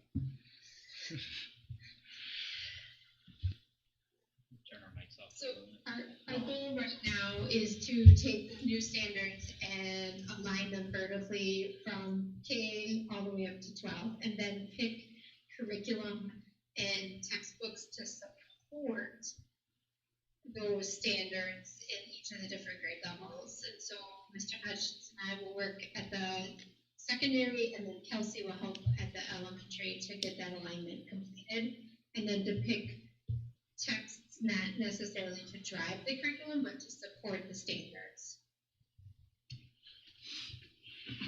I think you might have sent us those at one point, right? How to find those standards. I believe earlier in the year, Barb, yes. Is that something easy you could shoot to? I would be interested in seeing those Sure. again. Thank you. If not, I'll go searching for it. But if it's an easy send, that would be great. Thank you. Mm-hmm. Thanks, Becca.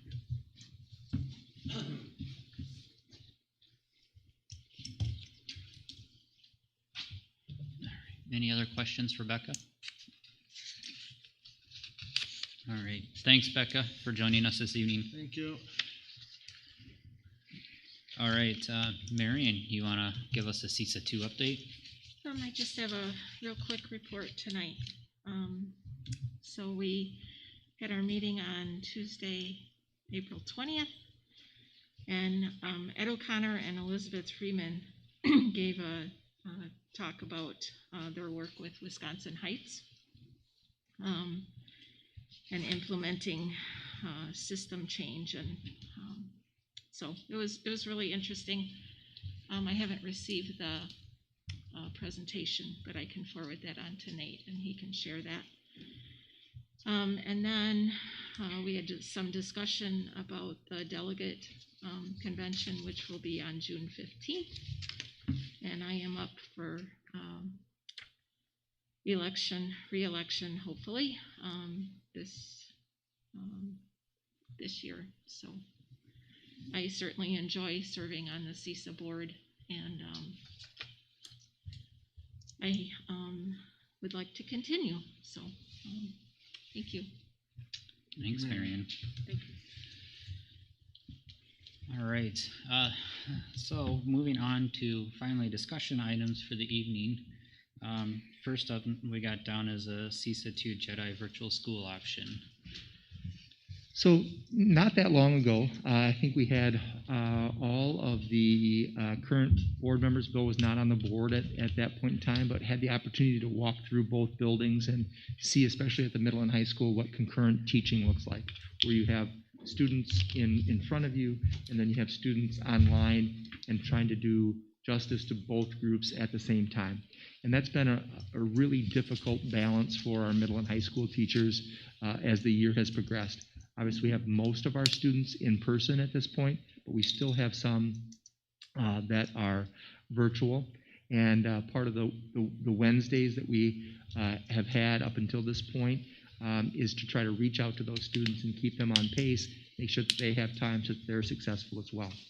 As we were looking forward to next year and what that could look like, one of the things that we wanted to address is an option for any virtual students that may want to choose that route, and a third party that would offer that.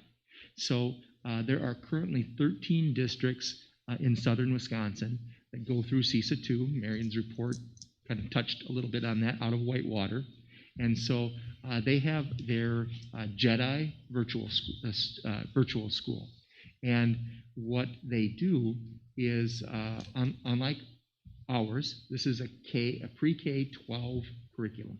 So it wouldn't just be necessarily for middle and high school students. It could go down to the elementary. And what districts do is they buy into this program. You have Wisconsin licensed teachers that teach those classes. Most of it is asynchronous, which means that they post the lessons, but there's still some contact back and forth between the students and those teachers. The idea tonight was to get you accustomed to this idea, see if this is something that you may want to go forward with, and then we would bring this back at the June meeting as an action item. The administrative team, along with Mr. Armstrong, Mrs. Norton, Ms. Christian, have all met with Jamie Sivrud and some of the CISA 2 staff that are part of Jedi to make sure that we have a pretty good idea about how this is set up, what it would look like. The advantage is this. There would still be a virtual option for our Belleville students next year. That would be through Jedi. Our staff that is here, it takes that burden of doing both, the concurrent teaching, off of them. It again allows, because you're not going to have a virtual teacher in district, to make those class sizes, especially at the elementary, where one is now a dedicated virtual teacher, or between two groups, a dedicated virtual teacher. It allows those class sizes to be a little bit smaller than what we've had, because all of those grade level teachers would be in-person teachers next year. The investment, when you look at it in total, is, I was actually surprised. It's not as high as I would have expected. So the upfront cost, it's a 3-year commitment that the board would make, and again, we'd look at that in June if you're interested, is about $10,000 for year 1, $10,000 for year 2, and then half of that, $5,000 in year 3. So where most of the support and getting onboarded is those first 2 years. So total over 3 years would be about a $25,000 upfront cost. What I've tried to communicate with the board is that In terms of student aid, if we, let's say, don't have a virtual option that we're doing ourselves, and students go and their families go elsewhere to get that virtual option, it really only takes about 3 of those students that would pay for those upfront costs. Now, there are per class costs that are associated with this as well, but they're very similar to what we've used in the past. Typically at the high school level, we've used Wisconsin virtual school classes, which are about $300 per half credit. So my justification is if we can keep our own students here, because we'll have a virtual option instead of them going elsewhere, it only takes, again, 3 of those students to make this cost effective. On top of that, I've talked a little bit with Heather in the last few weeks about things that we've invested in this year, being all virtual at different points in the year, that we may not pay for and bring back into the budget another year. So that would be a cost savings that would help supplement this. It really is still opportunities for students that want that option, and I've provided a couple for the board. We have had students, especially early on, that were just more successful in a virtual environment, typically because distractions from the classroom were removed. And some still may want that. And then, of course, going into the fall, we're unsure if parents are still, some parents may still be hesitant because of health reasons to send their students back. So my suggestion, if the board wants to pursue it, is I do have a survey that would be ready to go to parents. It would go out as soon as this week. We'd give them a couple of weeks to respond with some reminders. We collect that data to let you know families that are interested, how many students we're talking about, what grade levels those students would be in, and then bring that information back to you so you had that component. We've talked tonight a little bit about getting that parent feedback and having that data, and to be able to use that in a decision as we would go forward in June. I think that June is a key time for that because, one, it would give the administrative team and staff the full summer to know how we're going to plan for it, and then gives, if the board votes for it, would give JEDI and then again the administrative team enough time to get this information out to parents and for us to join that consortium of schools. The big thing that I put in the survey is just because they say that I am interested does not mean that they're beholden to that survey answer. If they want to come back, they certainly can. In fact, the district's commitment would be 3 years, but at the beginning or end of any semester, a student could come back from JEDI. There still are students. There's still Belleville students. That's how it looks like in DPI with the state, and we still get funding for them. They would still be our students for extracurriculars and other things. We've had students that want to be part of clubs or sports, could be even dances, which are important for them. So they could do some things virtually or all virtually, yet still be our student. And again, the next step for that would be for the board to say, go ahead and send out the survey, and then we'd have that data for you in June with perhaps some more details, and then let the board make a decision. It would, again, the timing would be perfect on that because staff would then know what that plan is for virtual teaching. Families would know that we're going to have an option for our families for the fall, and as open enrollment numbers are on our agenda tonight, it helps that we're ahead of, with this information, that they know what the fall would look like. So, questions? So if we have new families that happen to come in during the summer, what kind of time frame does JEDI need to enroll or? Yeah, in talking to Jamie, it's really a pretty simple process, maybe a week or two. They seem very flexible. I did have one board question about what JEDI parents are saying about the program. Jamie just got back to me today, and as soon as I get those answers from her, she said she had to do a little digging. I can share that with the board as well. It's a good question because we want to make sure that although we've done our research, and it's again a program that many districts in southern Wisconsin are using as a resource, that we can see what parents are saying about the program who are actually in it. So I'm not too concerned, Marion, from what CISA 2 is telling us. The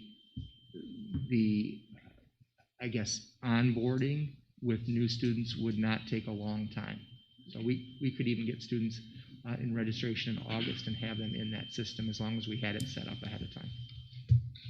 Thank you. Nate, this wouldn't have any bearing on the assessments or typical assessments like Aspire or forward testing, would it? So those students still would test. It's a great question, Joe. We actually asked that with Jamie because we were curious the same thing. Those student scores still come back to School District of Belleville. JEDI does not have its own. Now, just to be clear, if it were our own virtual school, let's say like McFarland has their own virtual school, those students from outside, their school report card scores, their ACT, their forward, their Aspire scores go toward that school district. For us, they're not testing for JEDI, they test for Belleville. Okay. I think that's what you're asking. Would they be coming into the school to take the assessments though, like we would expect our students to do? Typically, yes. Okay. Yeah, especially if it's a paper and pencil test that we have. And even on our tests that have been taken on the Chromebooks, we want students in our own testing environment. Correct. Okay. Thank you. From an administrative side of that, then how much management time is needed for somebody for a resource from our side? So that was one of the meetings that we had because we wanted to know how we put those students into our student information system, Skyward, which is Pam Christian's position. Mm-hmm. We wanted to know from a tech perspective, like Mr. Armstrong's position, how much work is on his end. And then probably the most work would be on the high school counselor, so Mrs. Norton, because if you're taking classes through JEDI, those classes go back on your Belleville High School diploma. You still graduate through Belleville High School. Mm-hmm. So we just have to make sure that the courses would match. And we've already had a meeting on that.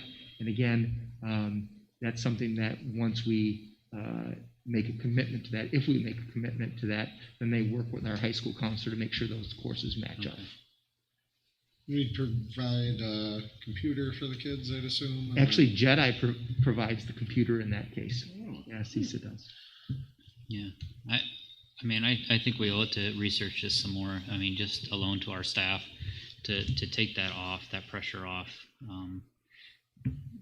We're really hopeful that we're going to, be all in, but, I think one of the things that we've learned is new ways to be prepared for anything. And I think this is just another great tool that we can offer as a district. I think it's a marketing tactic as well as new families begin to move into the district, or even families afar, that want that piece of Belleville, and they can still get that piece through that virtual option.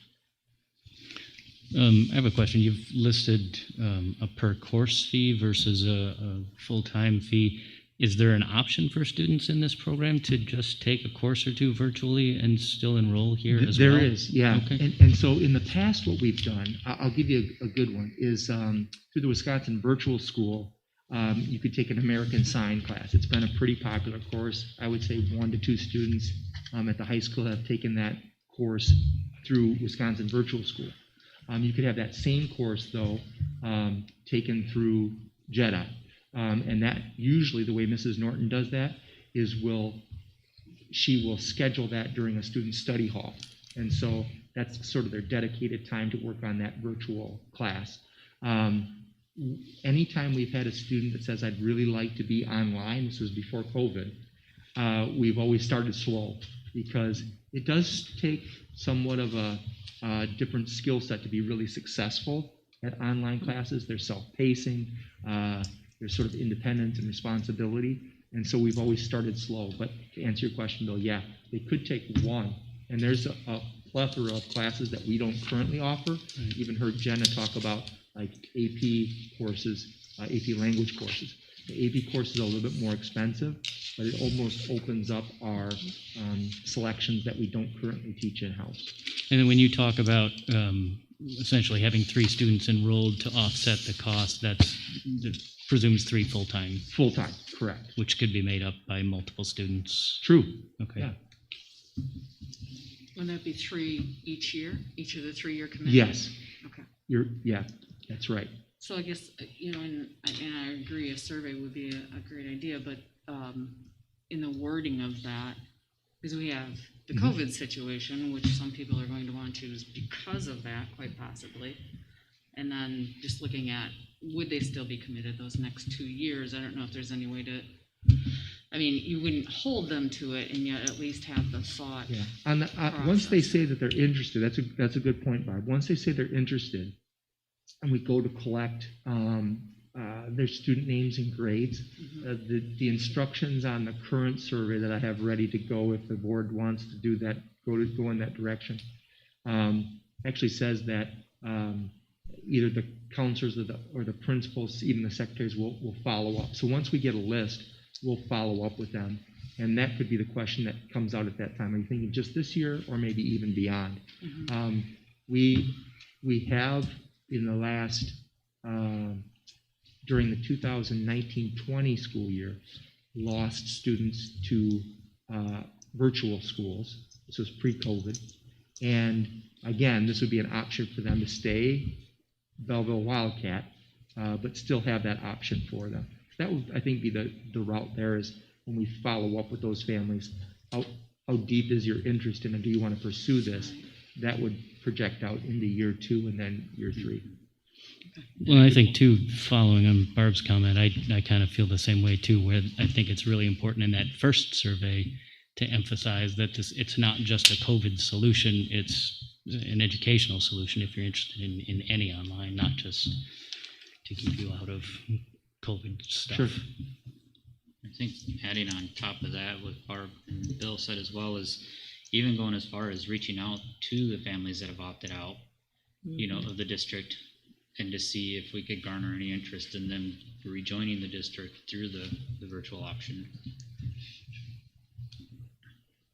Yeah, I don't know how we would do that, but it mentioned somewhere in here about being possibly something the homeschooling families would want to consider. So if we can. Yeah, one of the things that we have heard from, especially in the last year, for families that are interested in that, is they've got to come up with their own curriculum, purchase a curriculum, join a consortium to get that. In this case, it would be something that they would be, again, a Belleville student, and could use that curriculum, especially if there's somebody at home that has that support, particularly in the early grades, let's say pre-K through 4. You said these are classes taught by teachers in Wisconsin? They have to be a Wisconsin teaching license in order for it to show up on our transcripts, especially at the high school. So are we worried about the classes? I mean, these could be really big classes next year if there's a lot of people enrolling in Jedi. I mean, they could have hundreds of virtual students in a classroom. That's a good point, Ryan.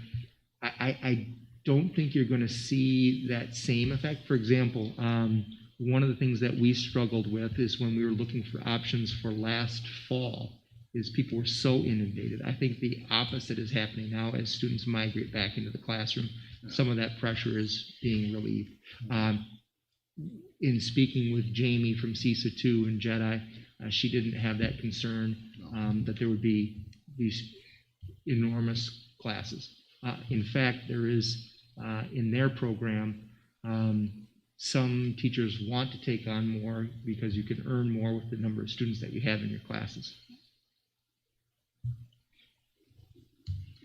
So if students have questions, though, are they able to interact with the teacher then? Yes. So again, there's not a lot that is face-to-face, but they can reach out, set up times, or email back and forth with those teachers. Okay.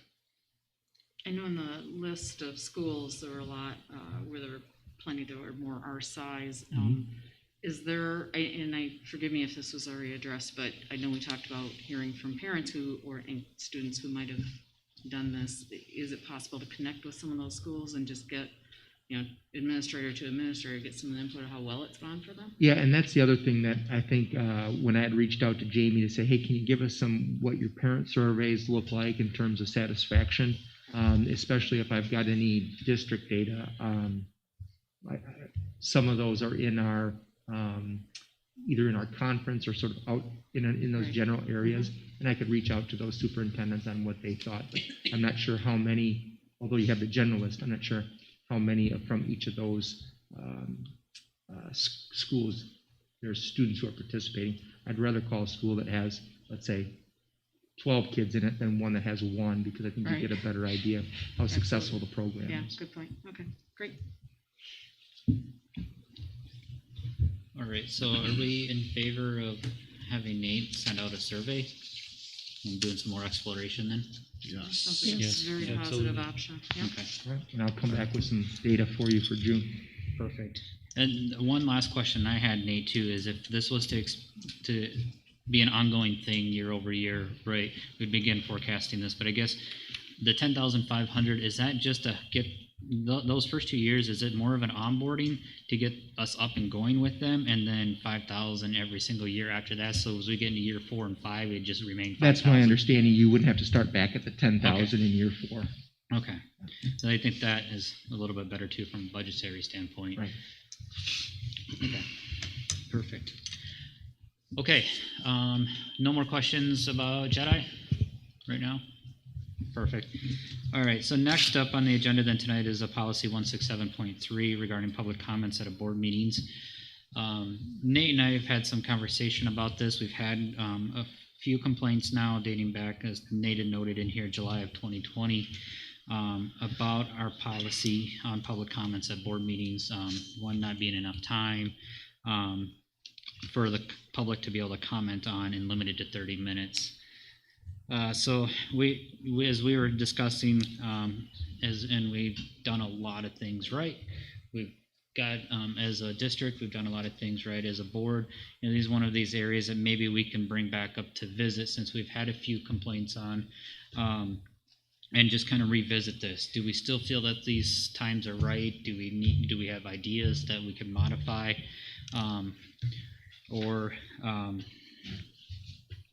Yeah, just kind of leave it open from there. But I would like to see us modify it. And Marion, how, just, and please, I'm being respectful. I'm just saying, and what, do you have any ideas to help, this brainstorming process get started? What would you like to see modified? I mean, we don't want to have meetings that go till, all hours of the night either, but I think if a parent has come to the meeting, I think it's a good idea to hear what they want to say. And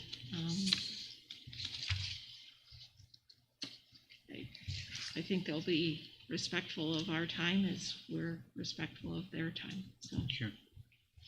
Okay. Are you saying then, Marion, that we wouldn't necessarily have to have a cap on those 3 minutes, but for public comment? Or encourage, okay, brevity. So. So I think we've only really had one time where it would have went over 30 minutes, right? Mm-hmm. I don't know if we really even went over the 30 minutes, did we? It was more so we had a few people that I think the board decided that at that meeting that it was okay to go over the 30 minutes. Yeah.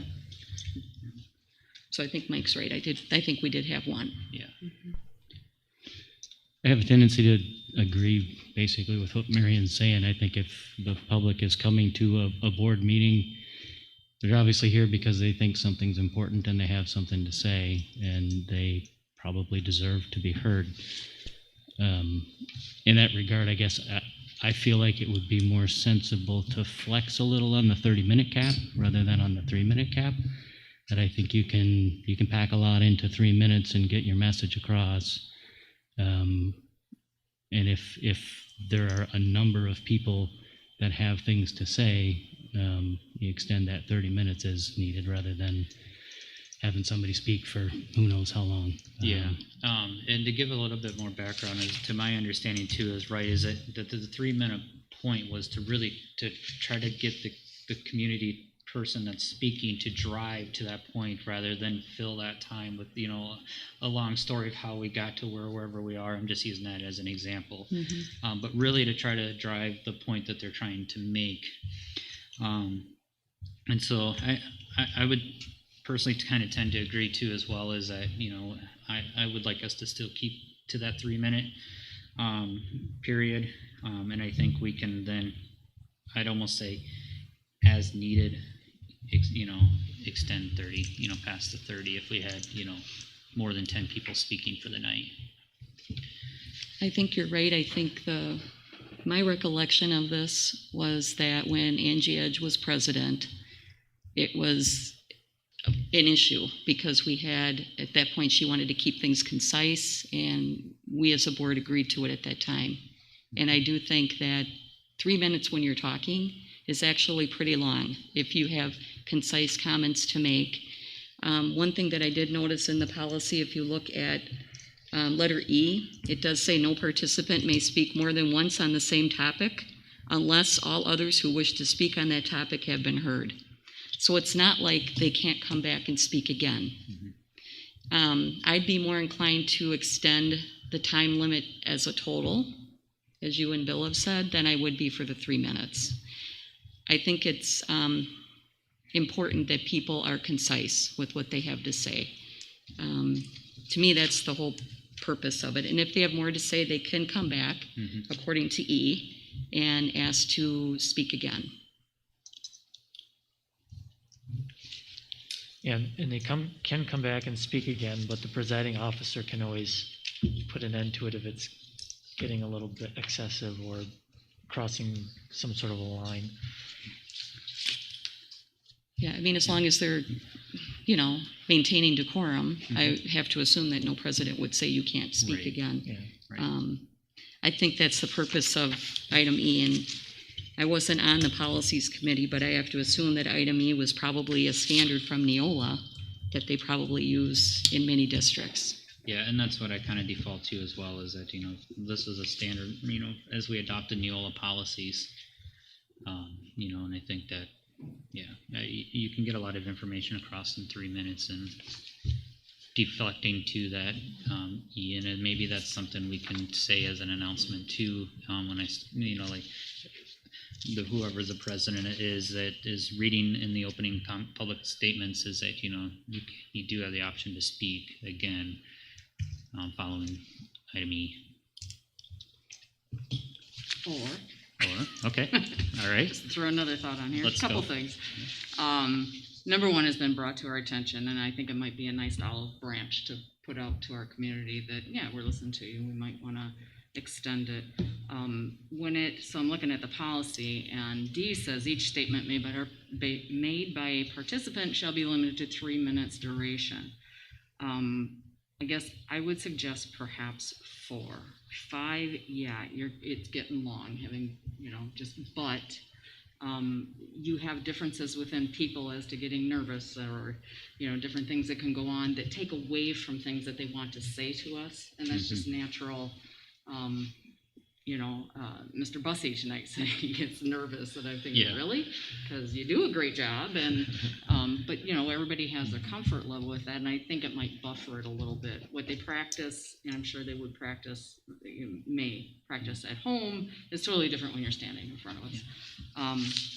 But what I like also is on the 30-minute, which is on J, it says the portion of the meeting during which a comment of the public is invited shall be limited to 30 minutes unless extended by a vote of the board. So that gives wiggle room, which I like. Number one, most people are going to be under that 3 minutes.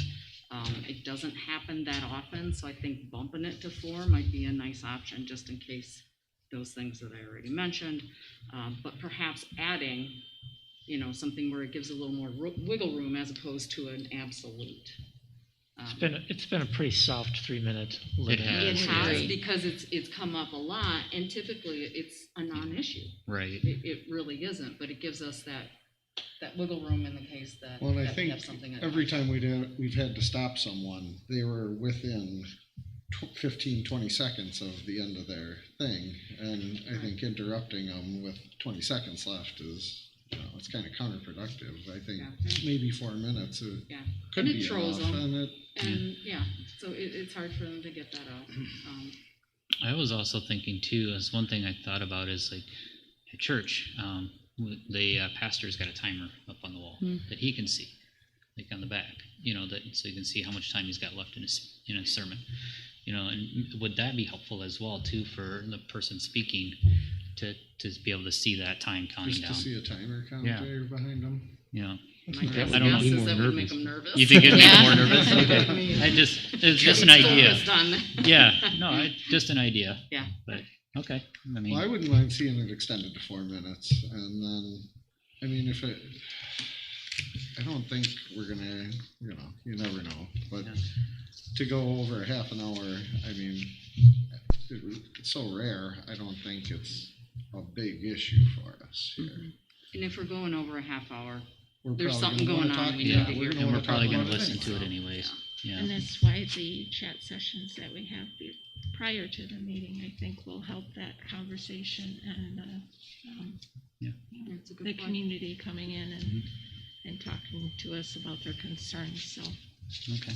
I really appreciate that being added to this meeting. I guess I would say, up to 5 minutes. Okay. And typically, they won't talk for 5 minutes, but it gives them that ability to, and we're not changing it drastically. So I think it's welcoming, and I would appreciate more public comments. Sure. Yeah, 3 minutes just says to me, come prepared. Don't just show up and ramble on. 4 minutes, probably. 5 minutes, I don't know. It might be getting a little bit too long, but Could get off course. So what if we did 4 minutes, but kind of like Jay says with the 30-minute thing, but at the discretion of the board or something? So if somebody really is needing a little bit of extra time, and it's just kind of, it gives us wiggle room to be just, why I'm using that phrase. I never use it. Yeah. Gives us the opportunity to offer that should we feel it's needed, as opposed to it being a hard stop. So I think personally I could get on board with going to 4 minutes. I'd say I'd get a little cautious about saying, about putting any kind of verbiage in there that may be extended for that first 4 minutes, because it could come back and say, well, you gave John Doe over here really 4.5 minutes, but or 5 minutes, and then you're only giving me 4 and you're cutting me off. So But we have already done that this we past have. year. You're We right. have said, Yeah, go ahead. I have. You're right. I know And- I had to. Yeah, and you're right. Well, and I feel like that's something too that you can gauge a little bit by knowing ahead of time what you expect for comments. I mean, Yeah. if you know that you've got 15 people that want to say something, you're going to be stopped at 4 minutes. Sure. But if that's you've fair got too. 3 people to speak, well, okay, then you ought to be able to extend it. One of And I the think other we can do that. issues with this is the people that send in written comments. They are read into, to the public or whatever, Yeah. to the board. That eats up into the time as well. It does. So I think, hot mic, holy smokes, Dave. Because that eats up time. And if you've got people that are waiting, I think it's going to be really important, whether it's 3 minutes, 4 minutes, 5 minutes, that for written comments, that they're just cut off at whatever that minute mark is. You make a good point on because that. some of them are pretty lengthy. They are. Yeah, and you make a good point at that. And probably one thing as I'm reading it myself, I'm not really watching the time. Sure. Yeah. But I think that's something we need to explore too, since that is an option that we've put in there, now that, to submit online, maybe that is something to add into the policy too, is that written statements that are submitted, Will be cut off at X yeah. time or whatever. I'm sorry, Ryan, you were going to say something. No, I think maybe just at the beginning of a meeting, if we know we have 20 people that want to speak, we can say, well, tonight we're at 3 minutes, we're cutting you off. That's it. 4 minutes, whatever it is. But I think, like Bill said, if we have 2 people that are going to come up and they both take 5 minutes, I don't think that's the end of the world for us. Right. So I think we could do it more situational. Using some discretion. Yeah. Okay. Yeah. All right. Well, then, are we kind of in favor then of, looking to tabling this then now until next month's meeting and then bring it back up as a possible action to modify? I'd be fine with that. Yeah. Mm-hmm. Okay. And then Nate, I believe since it's a policy change, it would require 2 readings. Yes. Right. So I'm looking at my notes. Yes. It would take, a little bit of time for us to get this implemented. At least that's how we've done the last 2 policy changes. At And least if we the have a updates, special meeting in there or something, we could slide that in real easily, but. Okay. That works. Any other discussions on that? So are we looking at just increasing the minutes or the total minutes Well, I or think both? from what I'm taking away from this is that we're looking at increasing to 4 minutes. And then the 30 minutes still can go beyond at the discretion of the board. That seems fair. I mean, that's still enough time if everybody took 4 minutes for 7. Right. Obviously, people to speak, so.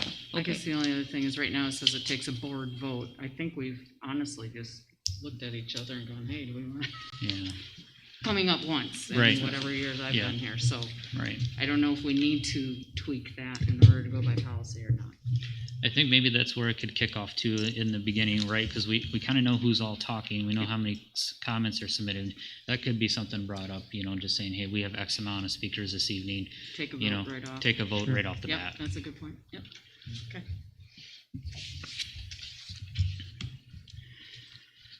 Okay. Next then on the docket tonight is 2021-2022 Board of Education goals. So in the past, we have had sessions with the board in the middle of the year on board goals. And the effort, as we've talked about this year, is to try to bring these to the board earlier in the spring, whether that be April or May, so that we can have some focus on what those goals will be entering the summer for the administrative team. It's very difficult for the administrative team to set a course for the school year with August professional development and then have the board switch course or potentially alter course in November or December. And so that's why we wanted to bring the current goals to you and then some suggestions on what those might look like with input from you, and then we've suggested, the administrative team has suggested some, I guess, add-ons or maybe more specificity. One of the things that a goal should be for the board is something that we can measure, and the current goals would be very difficult to measure. So the current academic goal is 100% of Belleville students will meet or exceed grade level targets and demonstrate annual yearly growth. And that is something that we can measure. Specifically, what we have, the administrative team is suggesting is that every student in the school district of Belleville will demonstrate 1 year's growth in both reading and math annually. So there's a little bit more specificity there. But in terms of the overall goal, we wouldn't be suggesting any changes. It is a goal that, again, on literacy and numeracy works for us. There's an individual component to this, which each and every student, but if all those students are making that progress, it kind of gets us to that big, hairy, audacious goal that we talked about in the past, that every student would be at grade level. I'll go through and talk a little bit about some suggested changes to the other 2 goals, and then we can come back and get feedback on them. The second goal is on communication and community engagement. And right now, what it simply says is develop and sustain family relationships and community as active partners and key collaborators in achieving success for all students. It's fairly broad, and again, not something that is specific enough for us to measure. So there's several components that the administrative team has talked about adding, and that is increasing the district social media following by 10%, and I've given you some stats in there on where we're currently at, whether it be Facebook, Instagram, the YouTube channel, or even the website. There is a way to monitor the traffic that is on the website. Another piece of this community engagement that we've heard back from, specifically from different organizations like the Community Club, is to get back to where we were pre-COVID with some of our Wildcat Service Corps hours. At its peak in 18-19, we were at about 5,000 hours with 24 students earning the cord. Because of the limitations that we've had for volunteerism during COVID, we'd like to get back to that total. The other piece of this that ties in is we had grown a fairly healthy mentoring system between high school students and the elementary. It's a great experience for them. You should see, I won't name any names, but you should see the pride and how serious some of the students take this, that they know that there is a responsibility there when they leave their study hall or their lunch period at the high school and go down to the elementary school. And on Kelsey's end of things, it's a great help to have somebody that the kids look up to, not just an adult, but somebody that they might see around town, that they might see at a sporting event, that is a role model for them, and then teaching them, again, the Wildcat way. That's what we want to get back to. So we'd like to increase that by 50%. Right now, we've only got 7 high school mentors. At one point, we were up to about 30. Not knowing, again, exactly what next year will look like, we'd at least like to double that up to about 14 or 15. And then the last part, and we've talked a bit about two-way communication, the listening session earlier tonight. In the original, I shouldn't say that, in the previous communication plan that was developed with the help of an outside expert, one of the pieces to that was a key communicators group.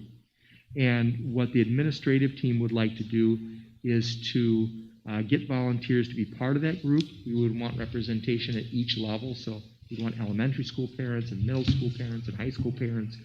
The way that I've seen it work in other districts is that you would meet quarterly, and oftentimes, just like we've talked about tonight, you can get feedback and input from parents that could guide the programs or initiatives that we offer, so that when it gets to the board for a decision, you can ask something like, well, did you get parent feedback on that? Or what did the key communicators suggest in this? And then that's just a step in the process. That might not happen on every initiative or every program, but the administrative team prides itself on being fairly well planned out, and we would have an agenda that would say, hey, we know when we're meeting in September, these might be things in the late fall that we may bring to the board. And so what are your thoughts? What is your input? Can we get some feedback on these items? And use the key communicators that way. And again, they would be volunteers. At this point, I wouldn't want to limit how many are there, because what typically happens with these groups is they might start out fairly large and then dwindle down. And I'd like to be able to have a pretty good core group as the year would go on in that. Again, that was something that, as Marie Perry and I went through the former communication plan, that we had pulled out as something that we had not yet done. Done a lot of those things, whether it was a website or social media, but this is newspaper articles, but this is one thing that hadn't been implemented yet. So that would be some of the major changes for communication and community engagement. And then finally, the fiscal responsibility goal is, again, pretty broad. It currently states actively engage in efforts to reduce expenses and maximize resources over the long term while working to secure sustainable revenue source. What we're looking at is the board's been made aware that we have about a $300,000 structural deficit that we know that we start out most school years with. This year, we've been very careful. In past years, you've heard about that. Oftentimes, we don't end up at that number. This year, we'll end up with a positive number, but we've been very cautious. In talking with Sherry on this, we'd be looking at least cutting that by about $30,000. What could we cut that could be sustained out of that deficit? In addition to that, we'd be looking at a 15% increase in trying to apply for different grants and then seek out donations. I know Mike had asked some questions about, how does this fluctuate? And so it does. It does fluctuate from year to year. In 1 year, we had one donation from an estate of over $125,000. So that was an awesome year. The Betty Quirk Scholarship lives on. We'll give out lots of money from that scholarship in a few weeks, but that was an anomaly.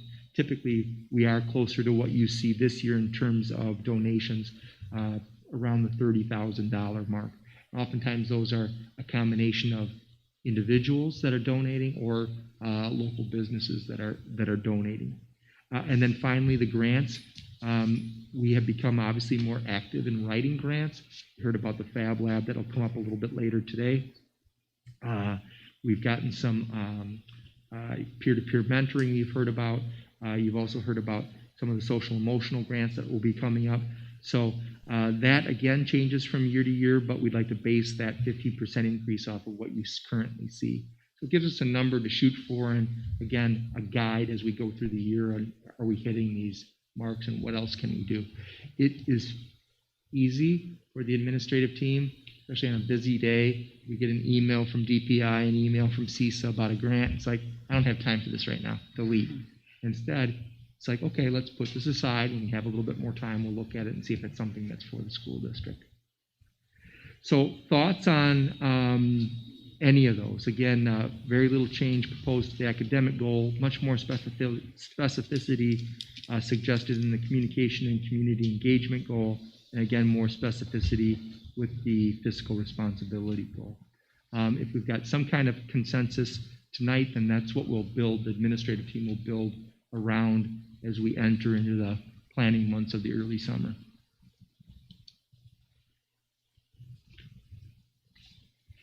So I like the fact that you guys have modified these to be a little bit more SMART goal orientated about it. I guess one thing I'm curious about is, out of what you've proposed in the changes, which one specifically would be a stretch goal? Probably when you look at the fiscal responsibility, not knowing what grants and donations may be, the 15%, that could certainly be a stretch goal. The key communicators, I don't think will be hard to get off the ground. It's using that group the way that we think was going to be most effective to get information back to the board in a timely manner.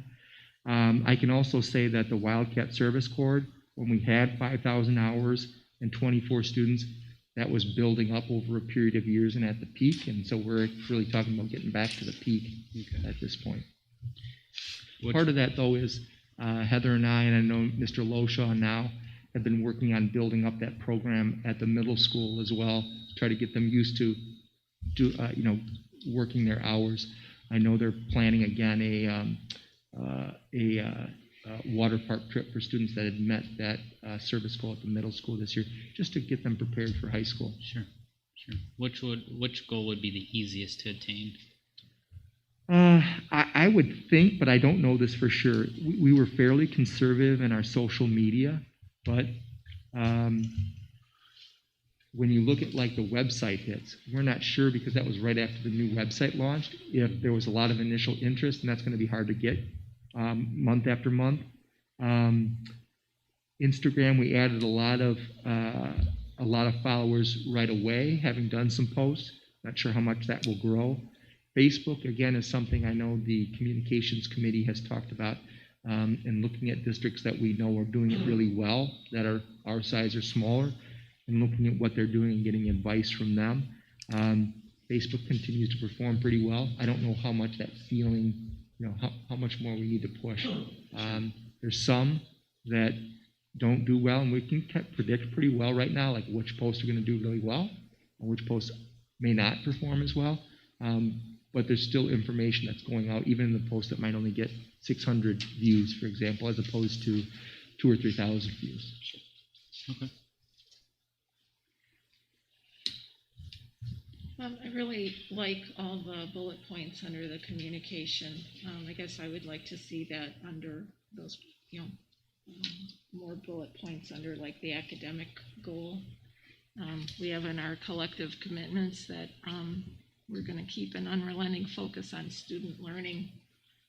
So I guess I would like to see some more bullet points under that possibly.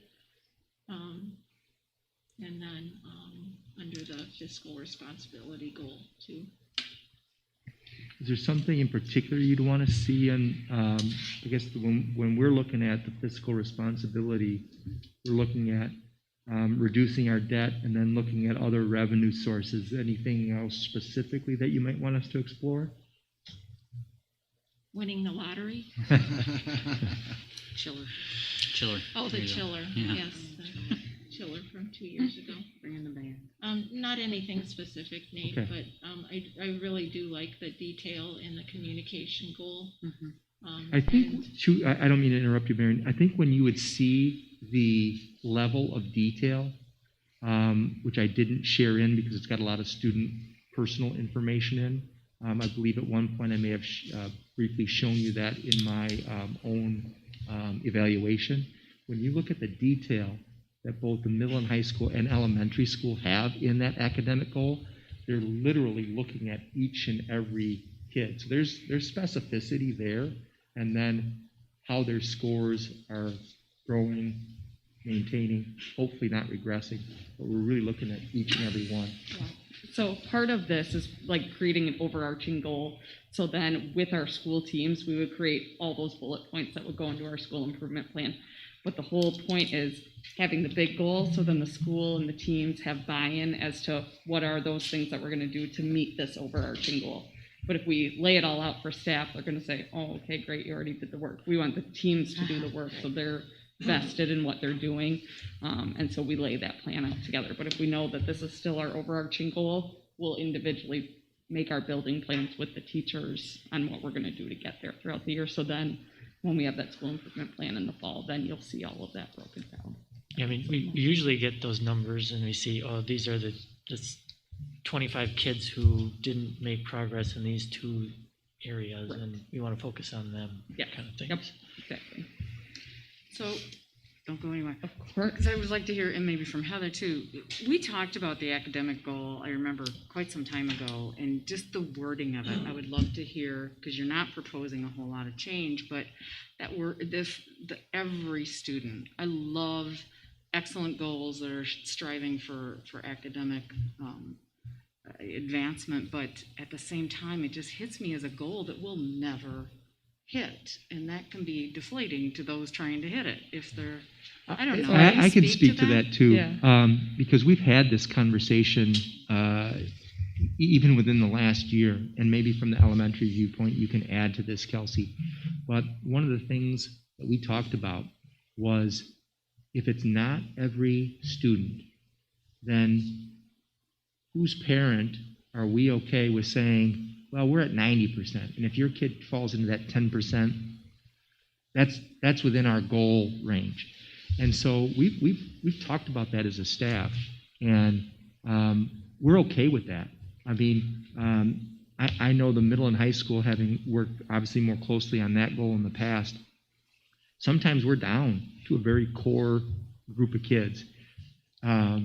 Teachers know who they are, and there's that extra effort on their part to try to connect with those kids, find out what works for those kids. So I do. That's a tough goal, but I'd rather have a nearly impossible goal to reach and say, we're going after every single one of these kids, than to have any kind of perception that it's okay if some of our kids don't get there. And phrased that way, I agree wholeheartedly. But when I think of some special needs and things and just the reality, I also don't want it to be a, man, we didn't make it again. You know?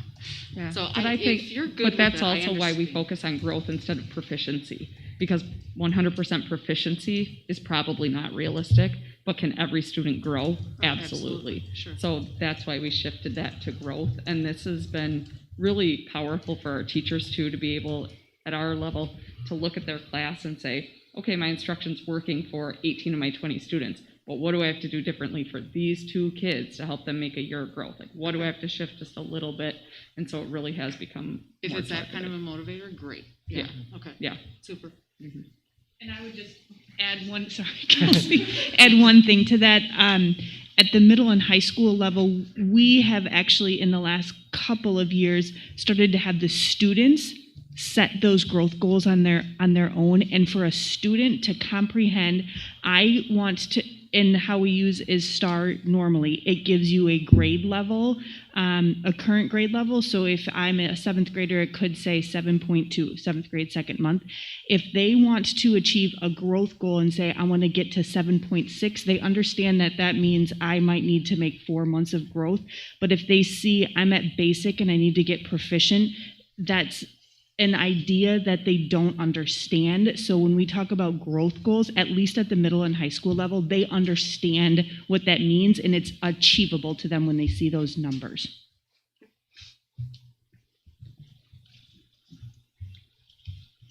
Thanks.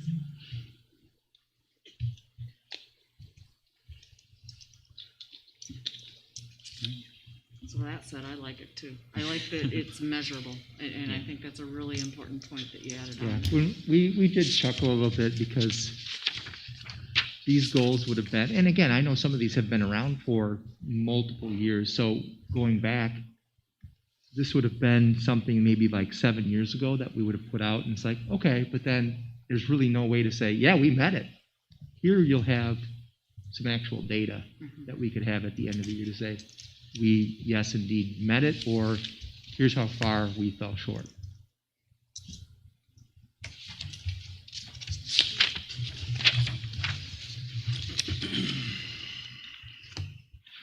All right. Okay, so we're good on that. Nate, do you have everything you need? I think so. Yeah, like I said, we could probably add, show you some specificity in the academic goal, just so you can see how far the administrative team and the instructional coaches drill down on each student, how much data that they've collected on each student. It's really pretty impressive. I mean, I think actually for somebody seeing it for the first time, it might be a little bit overwhelming on what all the color codes and numbers mean. So that will work, helps us for future planning. Thank you. Thank you. Thanks. Okay, I believe that carries us through Board of Education goals. Next up then would be boardsmanship. The one big topic that we kind of had was the review from Drew Howick, and then also then talking about a list. I'd asked Nate to work with the admin team, Chris and Dave Edge as well to look at the possibilities of moving the board meetings to the auditorium. So let's start with the survey responses, and I'll just open it up for discussion on that. Anybody have any questions?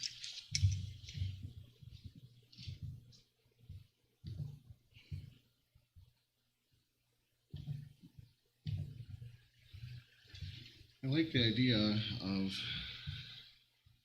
better sound system, being able to hear everyone better, and I assume we'd be up front and be a little bit more display for us, but I just would worry that getting in the way of a play or a practice, or I don't want to take away from students using it. And we did talk about that a little bit as well too.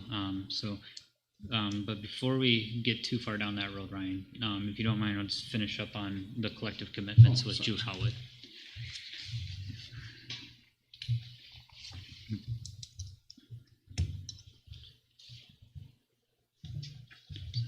Did anybody have any questions or want to have a further discussion on any of the responses? We put a considerable amount of time into the collective commitments, so I guess I would really like us to keep them front and center for the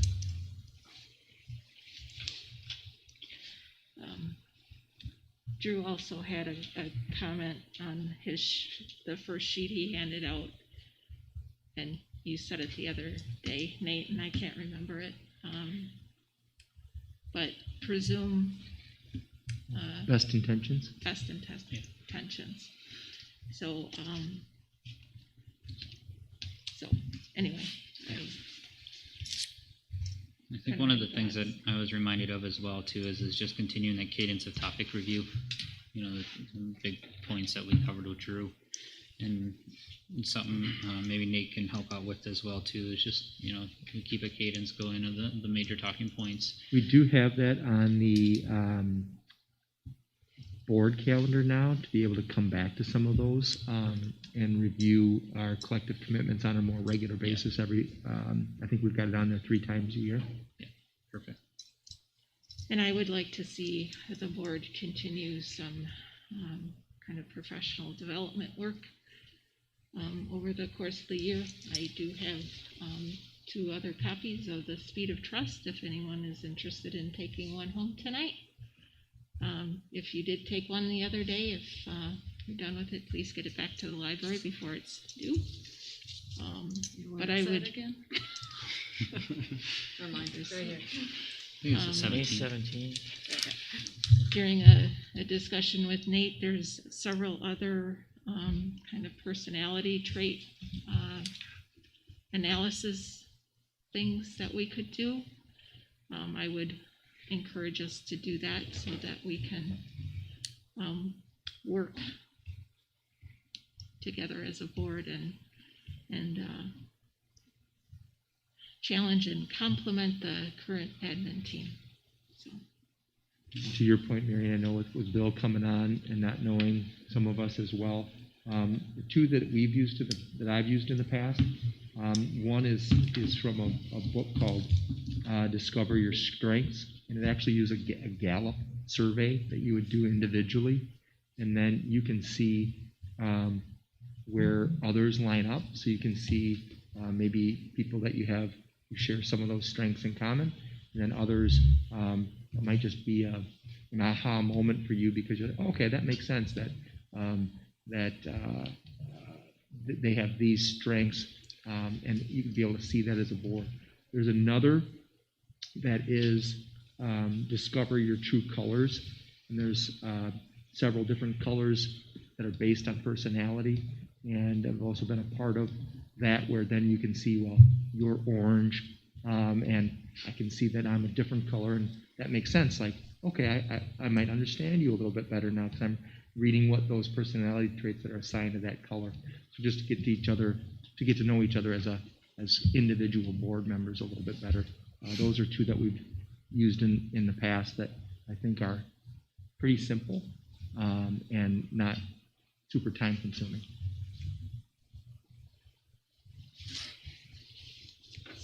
One thing with the collective commitments, I mean, we have something like this at work too, where every staff meeting every month, we go through one and we'll say, we'll read it out, kind of go through, what does that mean to us?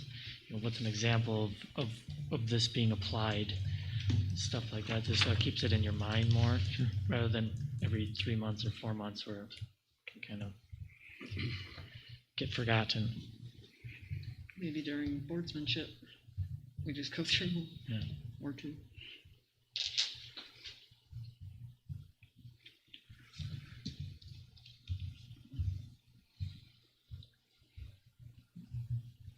Any other discussion? Okay. All right. Jumping back to the auditorium idea then, and Ryan, to finish my response to you, then this was something that Nate and I did kind of discuss, that there could be times when we've got the annual plays going on, or the auditorium's just tied up with some type of equipment or need for it, and we would just kind of modify back into here again as needed.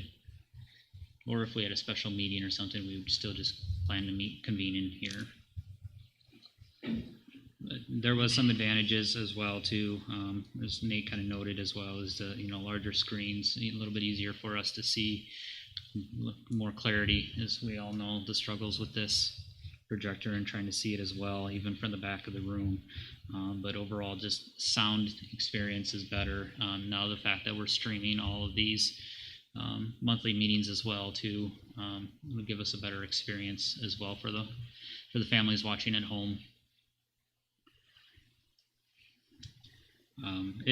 One of the cons we did list out in there though was,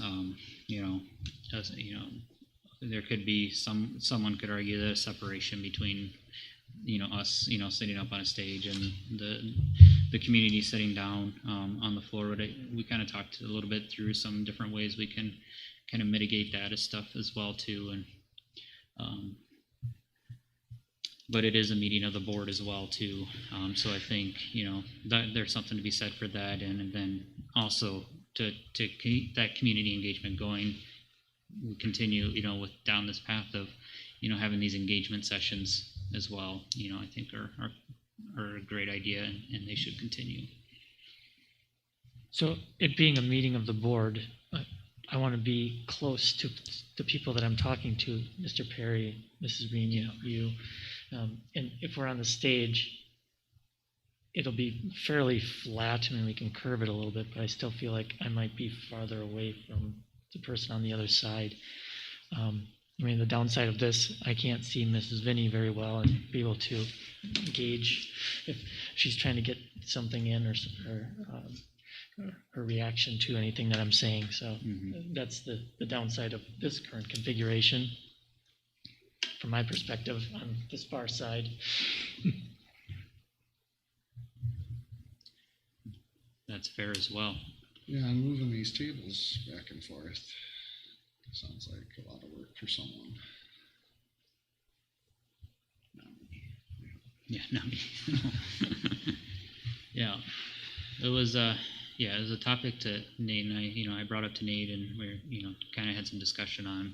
I think maybe an idea would be too, as well, as to kind of look through what a layout would be on the stage as well, and what task would it be to, and how much time would it be to set up in comparison to setting this up. I feel like it would be more important when we know we're going to have a big group here. Like tonight, there was a lot of people in the audience, just at first, but tonight would have been a night to try it with a bigger group like that, I think most meetings like tonight, there's plenty of room. There's enough space here. I don't know how you guys feel. Can I ask, what's the most compelling reason for wanting to move into the auditorium, or what was the impetus for even considering that? Yeah, for me, it's the video experience for the home users. Now that we've been streaming a lot more, we've been have a decent amount of views. I think the audio has been a little bit of a struggle. The other piece behind it is clarity of the projector as well. Maybe that's just an avenue that we explore too, is just looking to see what we can do to replace this projector, and maybe that's our solution. Yeah, it could. Yeah, between Chris and Dave, we start giving them ideas about a monitor in here. I'm sure they'll run with it. Yeah. But need some of those donations, right? 85-inch. I get that concept. As I think of us up there, like Mike was referring to, I kind of see we're all in a row. It just seems more presentation as opposed to a meeting where Yeah. Where we're gonna be speaking to each other, which, yeah, we gotta do a little head turning here, but I think this is at least better. We've talked about numerous times how we improve that. Still opens it up to who's here to see as well. I do hesitate at the idea of us like over everybody else. I also think it might be a hindrance to those that want to come and speak to us. It's all of a sudden way more like, the dreaded speech class where you're coming in front of, the great wise Oz or whatever. I don't know. I just There have would be a some curtain more- in there. Yeah, you're right. Pay no attention. Yeah, there you go. I guess I would lean more towards what could we do here. Maybe if there is something really big coming down the pike, it's a good point. Mhm. Then maybe we consider it. Can that be a plan B? Avenue, yeah. Yeah, I mean, it seems like there's some other logistical considerations with setup and tear down and that kind of thing. And if we could essentially solve that problem by doing something different with our projector and screen, and I mean, can we make the sound better without having to move into the auditorium? I mean, is there a reason we can't invest in the other mics and have a better sound system just in here? Because I agree. I think this setup seems to be a lot more conducive to this type of a meeting. Yeah. The other thing is you gotta take in the streaming, so we got, camera, you got the sound, you gotta tie that all in now too, so it's another concept of it now. Mhm. If we're gonna keep streaming it, that's something you gotta think about too. Right now, this is ideal for, For this setup. for this setup, Okay. so. I like being surrounded by the books in the library. My other thought is that in other school board meetings that I watch or had covered in the past, they were not on a stage. They were in a room similar to this, kind of in a different configurations. And I think it's welcoming to the public, and I would encourage us to stay in the library. I can tell you, I've done board meetings in there, and I'm pretty sure both Mary and Jill have been, one of the bad things in there is with that curtain down, there really is not that much space from the curtain to the end of the stage, which is why, yes, and Mike has a very good point, we could only bend it a little bit, so there was a lot of this, and then if there was anything being presented on the screen, everybody had to get down and go sit down. Okay. See. Plus the screen is bigger too, since you've got, we've never had a board meeting in there with the big screen. Sure. When the FFA has had their banquets, they have the officers up on the stage, but there's not much room to walk around. So, I don't know. One other thought then, kind of expanding on this, so I think that's a good starting point, is to see, what our options are to upgrade the projector in here. But secondly, then, we've talked about, what's that? He's excited about that. It is on it, I'm done. Put it in my Amazon cart, it's already purchased. Is then, we kind of get back to this, it's a meeting of the board, but we're also a part of the community.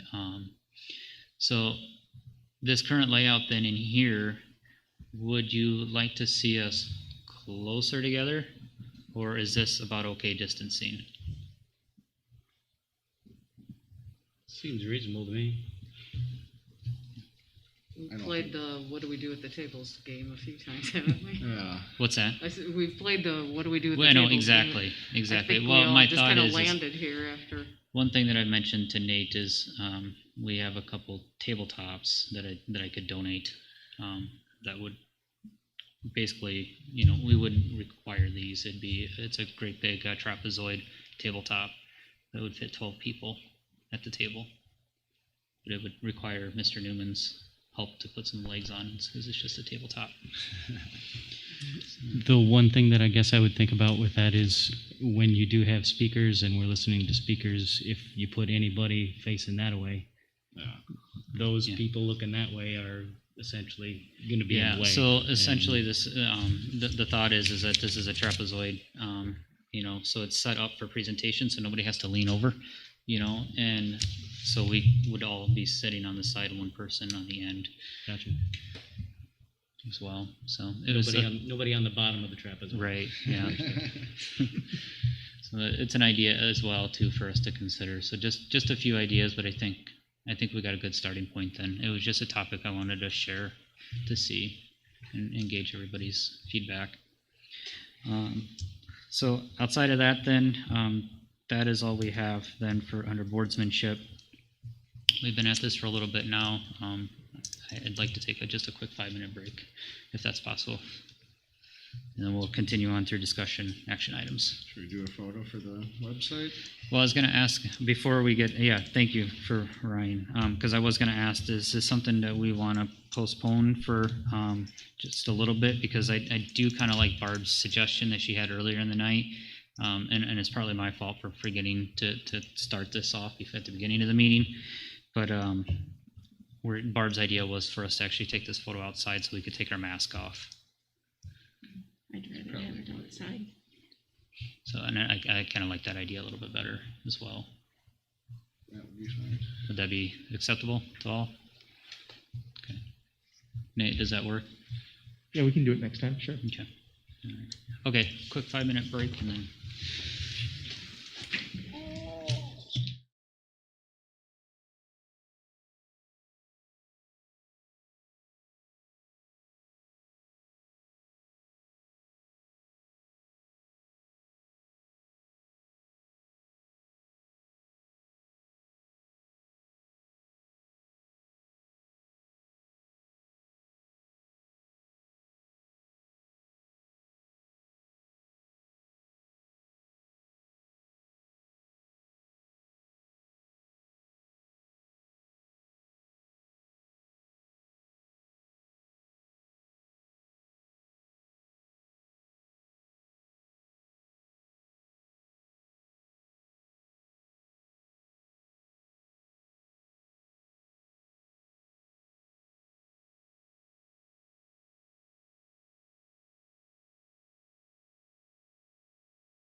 Will do. I was, if you saw me on my phone earlier, Andy O'Halick, who's from USI and helps us with our insurance negotiations with the different vendors.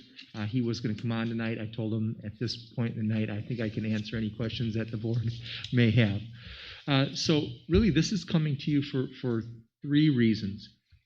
First of all, there was a desire on the part of the district office to be able to have insurance on a fiscal year calendar from July to June. It helps with budgeting because what happens right now is that as some of these changes potentially with insurance premiums would come in, that's in the spring, and we're at the end of a budget cycle. Whereas if we start in July and go to June, our budgeting and accuracy in that is much, much higher. So when we inquired with Andy, and again, Andy works kind of like as a middleman for the district with Dean, for example, and he said, yes, you can do that. And our next question is, if we do that, then what effect does that have on staff and deductibles? Because that calendar is an annual yearly calendar, so those start on January 1 and run through July 31st. And his comment back was, yes, you can do both at the same time. You could change your fiscal calendar for insurances July to June, keep your staff deductibles January to December, and make no change there. So we said, okay, let's explore that. He then went out to bid, and really the best news that we could have gotten back came back, that for a couple of different factors. One, that most of the companies are not projecting out very far. Two, that doctor visits, use of insurance in general has been down during the pandemic. That he was able to get us a 0% increase, so no increase, from now until next July of 2022. And so we can align our fiscal calendar, keep the staff deductibles on the same plan that they've been on, so no change there. And then again, we're guaranteed 0%. And this not only goes for our health insurance, but for our dental insurance, and then finally for our short-term disability. So when we started this process, we were hoping to start to align some of our systems, but by doing that, we really have gotten a great opportunity to lock in a 0% increase a year plus out. Andy came in and met with staff and I last Wednesday just to let them know some of the things, because as you can imagine, when anytime you're talking about insurance, people get nervous. What's going to change? How is this going to affect me? And I think we were able to make sure that staff got the same message that we're giving you. This is really a win-win-win across the board, that we can align things together, very little change for staff, and the 0% increase is fantastic for the district.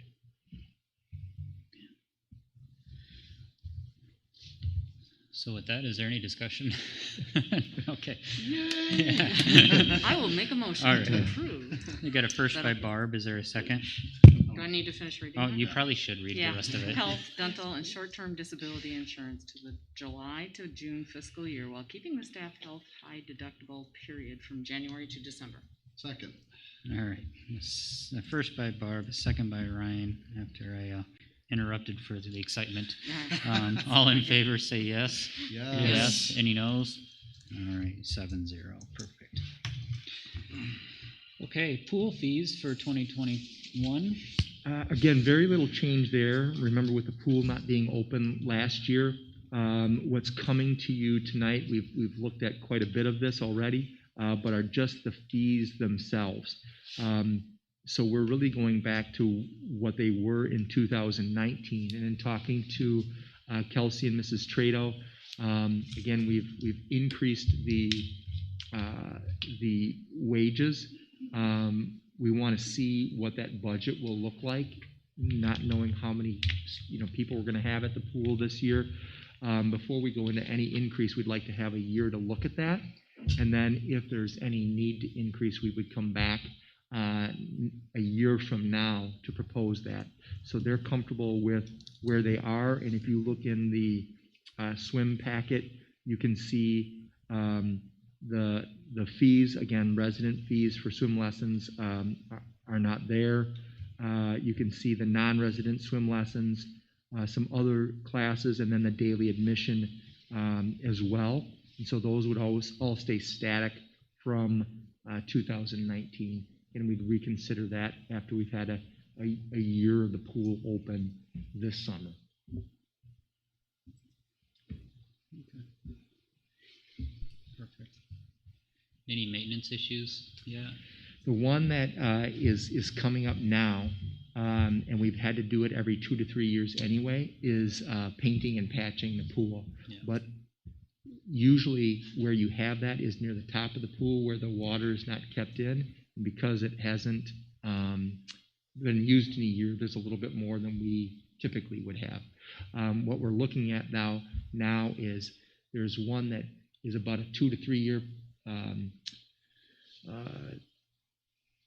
It's good for about 2 to 3 years. If we spend just a little bit more money, sometimes you can stretch that out to 5 to 7 years. So Steve O'Connor is actually looking at that possibility. Do we spend just a little bit more, and then that stretches the use of the pool out, not to have to do that process again for another, instead of 2 to 3 years, 5 to 7 years. Okay.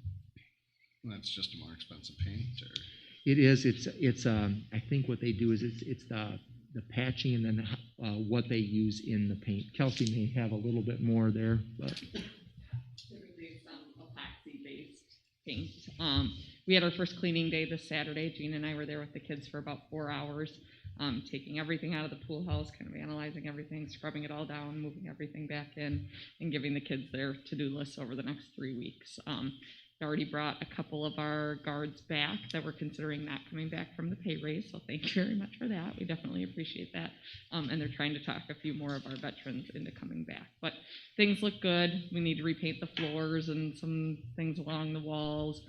It was the water heater that he's having a few replacement pieces, but nothing major. I mean, overall, it's just waiting for the weather to warm up at night so they can actually power wash and paint the pool is what we're waiting for right now.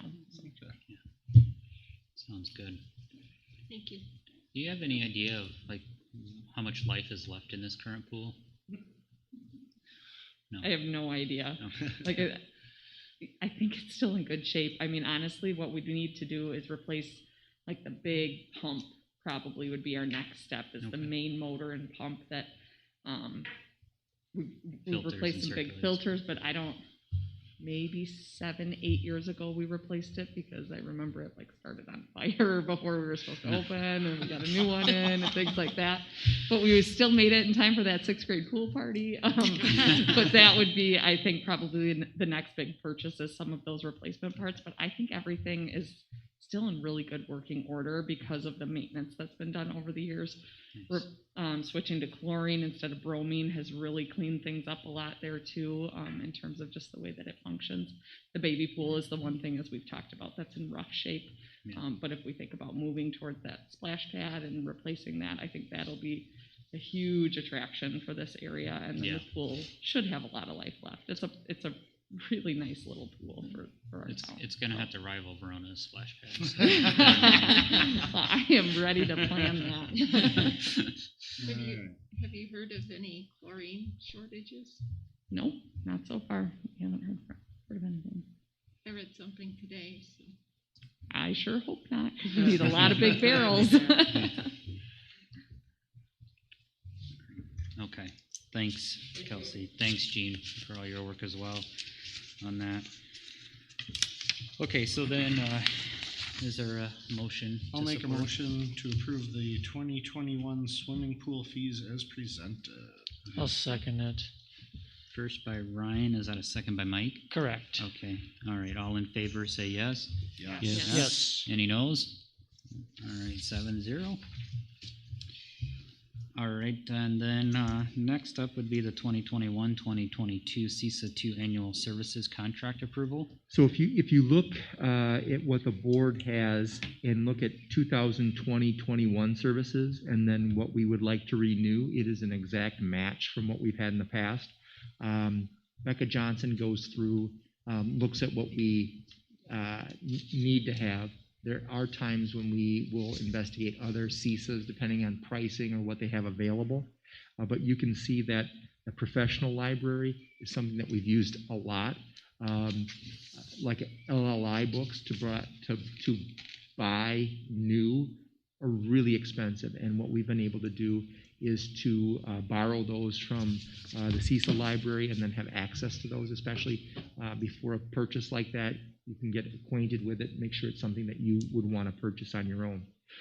Title III, if you look at that, that's actually for our English learners, our English language learners, and we would continue on with that. Transition advisory, for those that may not be real familiar with that, that's for your 18 plus students in the special education program to transition out into the real world and jobs beyond high school. And then you also see audiology and then services for the deaf and hard of hearing. So those would just stay at an exact match. Again, having Becca as our director of student services has been fantastic. She's basically been in this same position with a different CISA, knows how this all works, knows what competitive prices are, maybe what buttons to push if prices are a little bit high or what else she can get out of the agreement. So she's been fantastic in these situations. Any questions, discussion? Is there a motion to support? I will make a motion to approve the CISA 2 services contract for the 2021-2022 as presented. And a second? I'll second. All right, a first by Ryan, a first by Mary and a second by Ryan. All in favor say yes. Yes. Yes. Any noes? All right, motion passes 7-0. Next up would be approval of new job descriptions. So there are two new job descriptions before you. These employees have actually been working in the district in these positions since 2019. So really we go back to the last full school year when they began.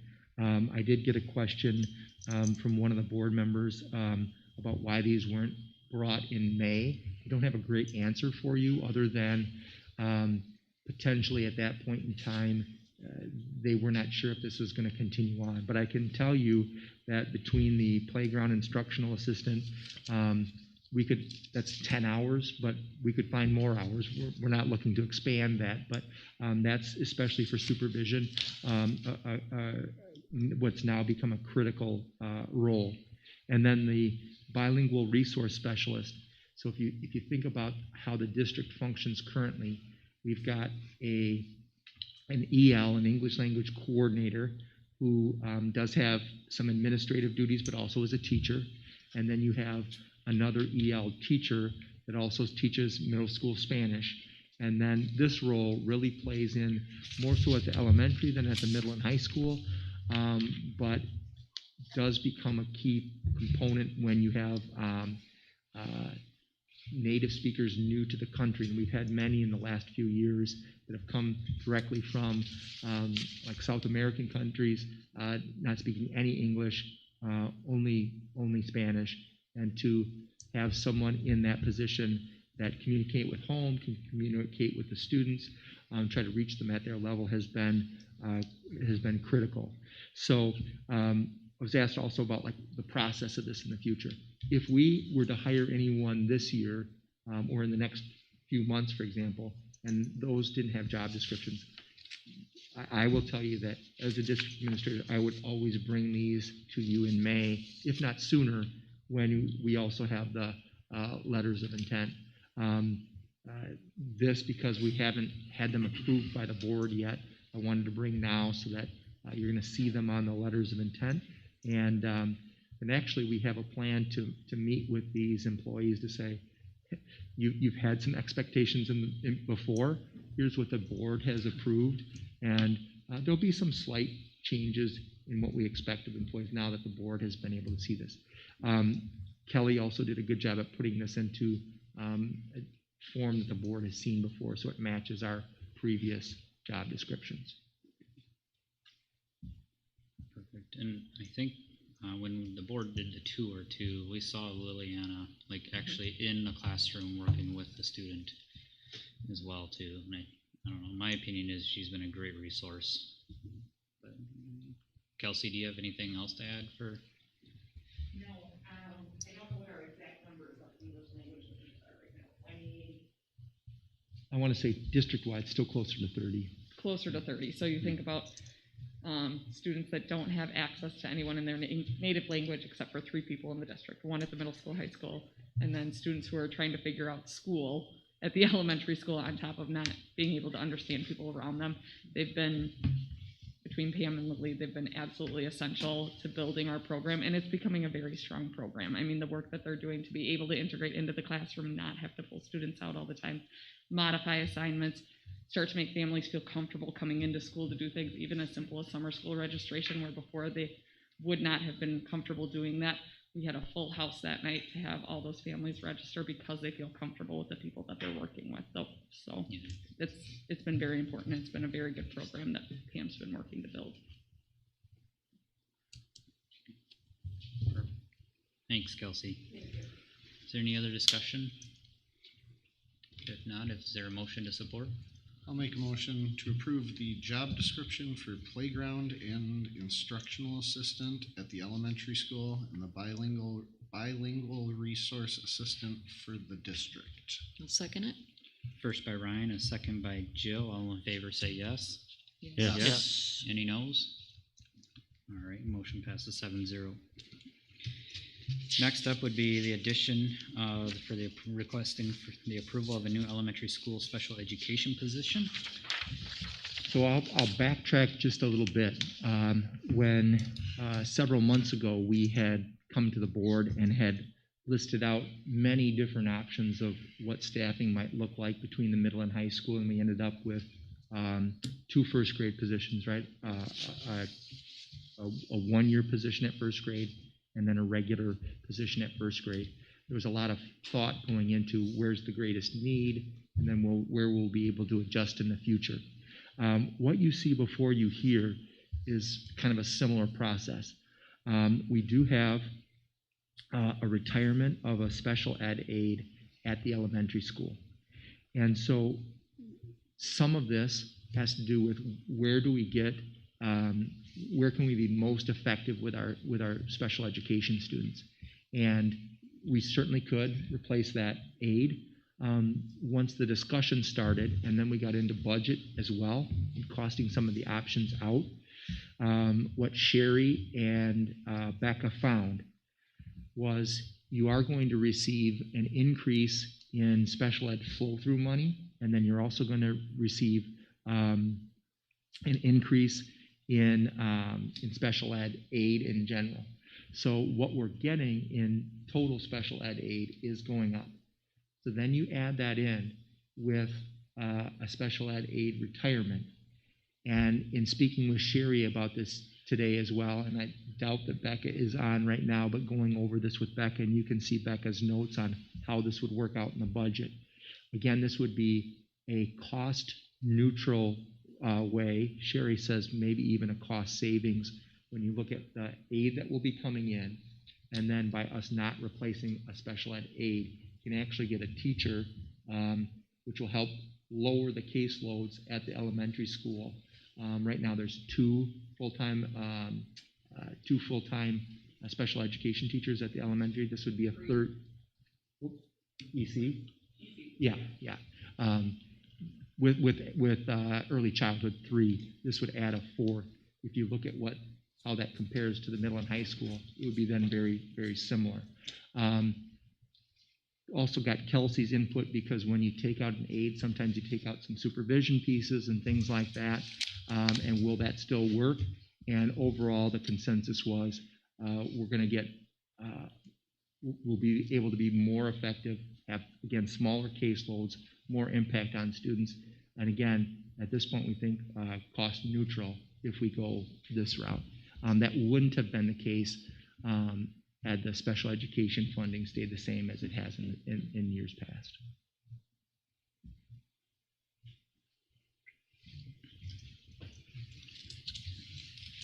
Any discussion? No? Motion to support? Make a motion to approve a new special education teacher position at the elementary school. I'll second. First by Barb, second by Ryan. All in favor say yes. Yes. Yes. Any noes? All right, motion passes 7-0. Appreciate that. And then again, all the, and I'm sure Kelsey, if she were up at the microphone, would say the same thing. I think we've done quite a bit this year to address maybe discrepancies between the two buildings with staffing this year. I think the elementary school is going to be in much better shape moving forward and be able to do what they need to do to not only address the academics, but then, struggling kids as well. So I think we're in much better shape than we were several months ago. Thank you. Now, I just have to say real quick is that, I fully anticipated the collaboration between you, Heather, and Kelsey, to be, almost, what's the word I'm looking for, but a big drastic change of what we've seen in the past. But I'm just completely taken back by the amount of collaboration that's happening and the amount of alignment that's happening between the two buildings. And I just say keep it going. I think you guys are doing great things in getting these buildings aligned, and that piece in itself overall, really attributes to the culture of the district as well too, for all the staff. They may say something different about me, but I can tell you that there's never a meeting that I go into the two of them that I'm not looking forward to. It's great to work with them, and it's been fantastic this year. And I know the three of us plus Becca and the assistant principals have talked about, boy, give us a normal year and you're really going to see some results. Exactly. Okay, subject F, 2021-2022 professional staff intent to hire approval. And again, not too much explanation there. You're going to see, basically the staff that we have, bringing them back this next year. Obviously, we have some changes, whether it's due through retirements or resignations. But you can see when you open this up who we have coming back at what percent. There's a couple of different ones that, for example, may not have an exact teacher contract, but looking at the future and where this goes, again, we feel confident that we're going to need all of this staff, and hopefully we're going to get to open enrollment applications. You're going to see, I think, some growth in that area as well. So yeah, again, this comes every May on the board calendar, and Kelly and I get a lot of updates on when you need to do this, at what time, just from the legal aspect of human resources.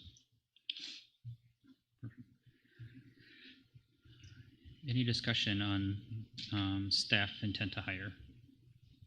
If not, is there a motion to support?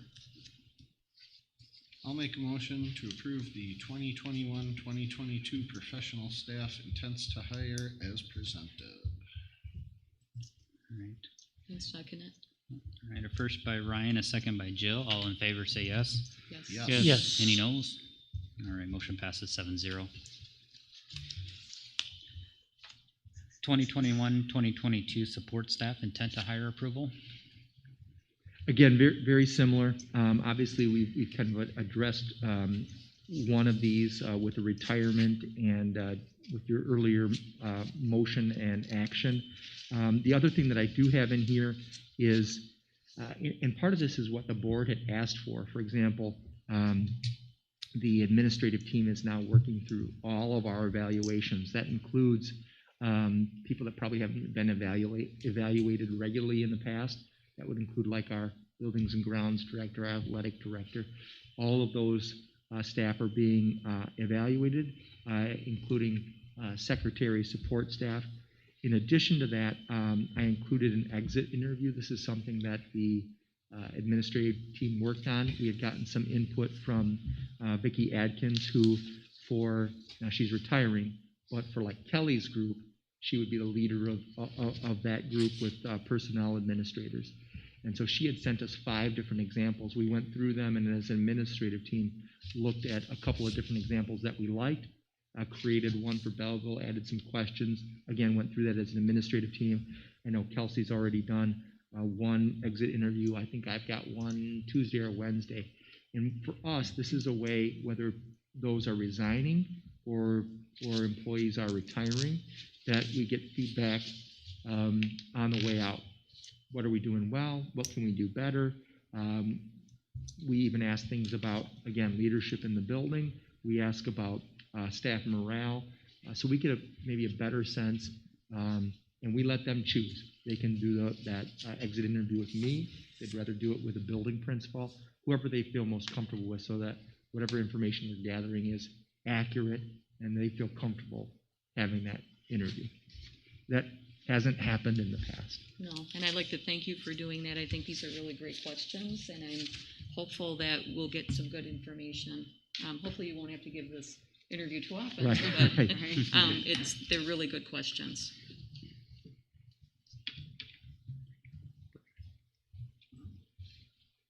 So with that, then, is there a motion to support? I make a motion to approve the 2021-2022 support staff intents to hire as presented. Second. All right, a first by Jill, a second by Ryan. All in favor, say yes. Yes. Yes. Any noes?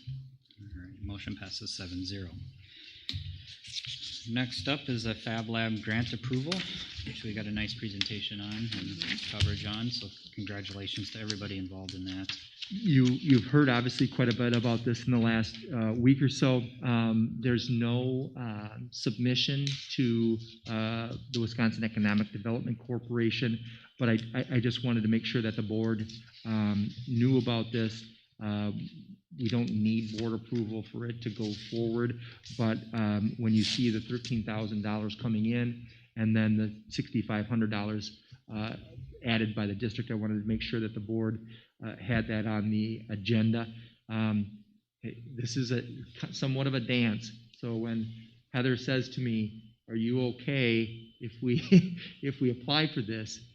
I have to go to Sherry. We have to look at the budget and say, well, we may not get this, but we may, and then plan for both scenarios. So we had planned on that again for a $19,000 investment. These are really high quality laser engravers that do things on a much smaller scale than the big machines that you see currently in the STEM lab. And again, trying to target those middle school students and sort of introductory kinds of ways to get them into the STEAM lab. I think it's going to be a great addition. Several years ago, it was the 3D printers and kids just being fascinated by creating some parts.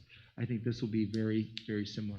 You saw the 8th grade treat machines go home recently. They can sort of personalize those, and the kids take a lot of pride in that. And again, it's for half the investment, WEDC putting in the rest. It's been great, and we've gotten a lot of publicity for the grant and being able to host the ceremony here as well. Yeah, and I want to thank you for putting that on. That was really nice, and getting to see all the neat stuff that goes on in there is really cool. And I do want to say, so Sam Rickers was supposed to be one of 2 WEDC representatives. He's the deputy secretary. When he came in, he spent and talked to every single student that was here that day, and spent not just a minute or two, shooting the breeze. He was actually watching what they were doing on the computer, asking questions. It's fantastic, and I think the kids appreciated that as well. Well, Ed already thanked us, so we kind of have to. Well, I'll make a motion to approve the Wisconsin Economic Development Corporation's Fab Lab grant with a district contribution of $6,500. Second it. First by Ryan, a second by Marion. All in favor, say yes. Yes. Yes. Any noes? All right, motion passes 7-0. Okay, on to 2021-2022 open enrollment applications. I just want to take a moment before we get into this. This is an Excel document as you open it, and we left it in Excel because it had multiple tabs. That going back, and I'll say something about our school to career program. Again, you're talking about 21 youth apprentices next year. 8 years ago, there was 0. 8 years ago, when we looked at open enrollment, I believe the number out was somewhere around 100, and the number in was around 20. And every year, gap has continued to shrink, and I think it says a lot about the good work that the school district is doing academically, because you continue to see that this year. On Kelly's notes and summary, you see on the first tab, the applications, that we have 78 coming in. 24 of those are new, and that's 16 up. That 78 is 16 up from last year. At the same time, we're going up 16. If you look at those that are outgoing, that gap is now down to 3. The difference between them is 81 going out, 17 new, so fewer new than we have coming in, and that's down 6 from last year. So a difference of 22 from a year ago.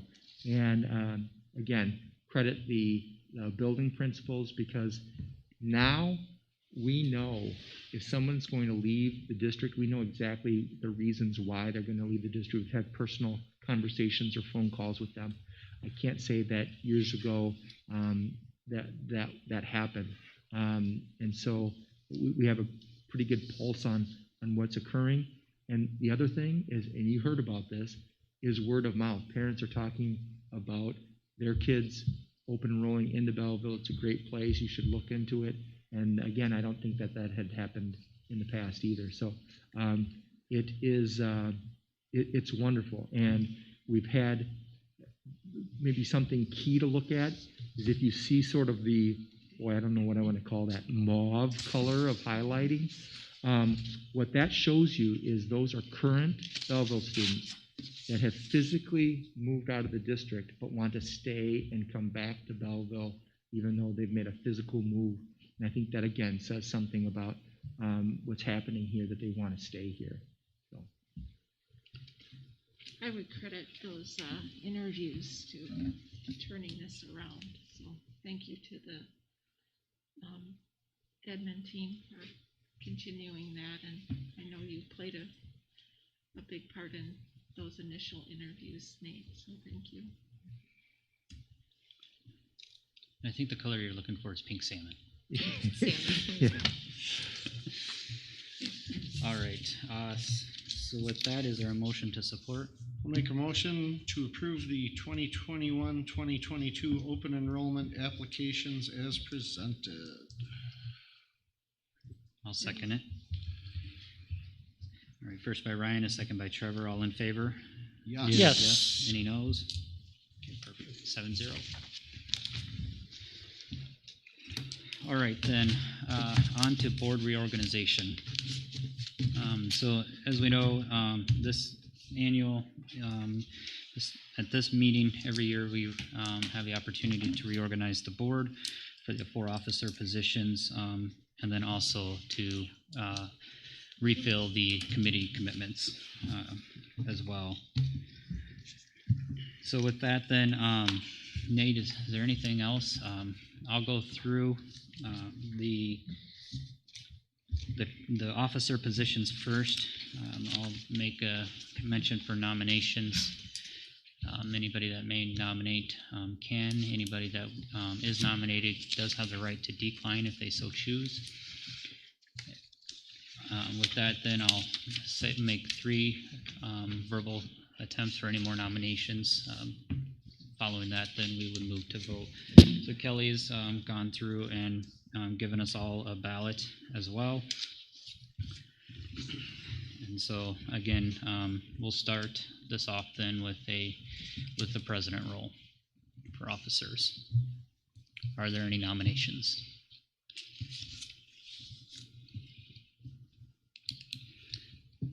I will nominate Mike Treader.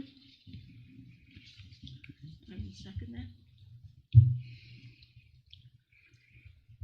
All right, so we have a nomination for Mike Trader. Oh, my pen stopped working.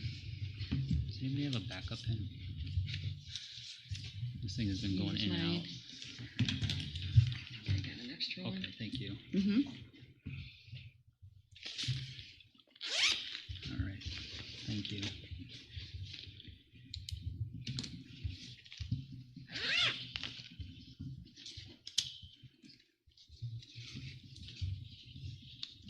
I have a nomination for Mike. Are there any more nominations? Make a nomination for Trevor. All right, I have a nomination for Trevor. Any more nominations?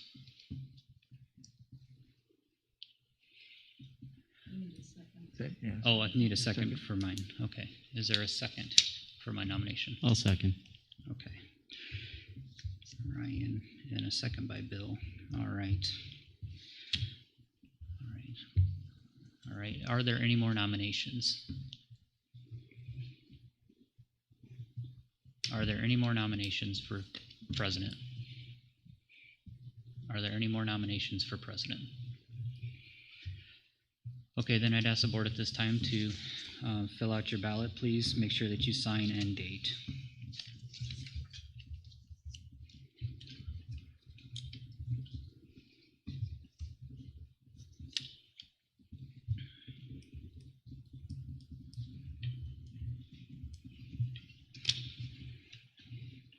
Kelly, are you gonna, do you want to take these or? Yeah, I can use them, should we just pass them around? Sure. Yeah, just fold them. Hold them.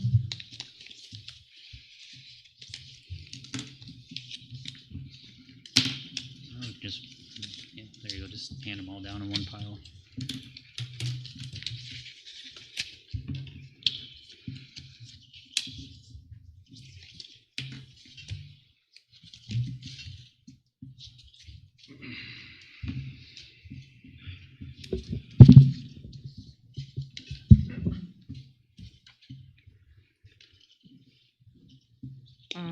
One vote for Trevor.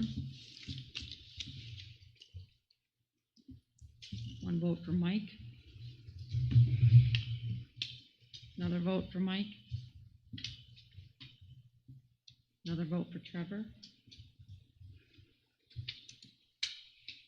Another vote for Trevor. Another one for Trevor. And the last one is for Trevor. So the vote passes 5-2 for, 4-3 for Trevor. Oh, Wait. you were five. Did I? Yeah. Apologize. Okay, I have 3 for Mike. Okay.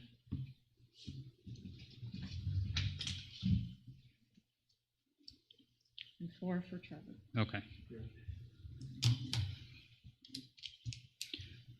Okay. All right, so then that leaves me in there as president then. Then next up would be nominations for vice president. Are there any nominations for vice president? I will nominate Mike for vice president. I'll second.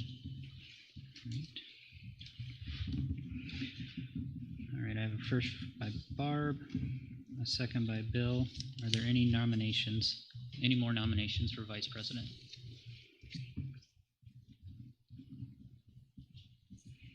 Are there any more nominations for vice president? Okay. All right, then please vote at this time.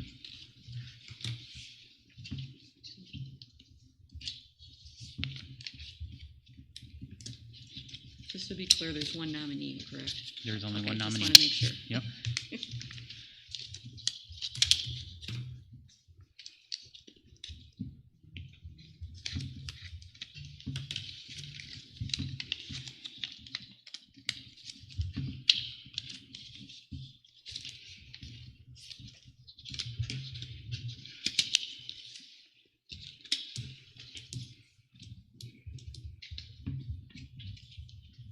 excuse me, one for Mike, another for Mike, third one, Mike, fourth one, Mike, fifth one for Mike, sixth one for Mike, and the seventh one for Mike, so unanimous 7-0. Perfect. All right, Mike is vice president. Next up would be treasurer. No, Are there- clerk would be next, right?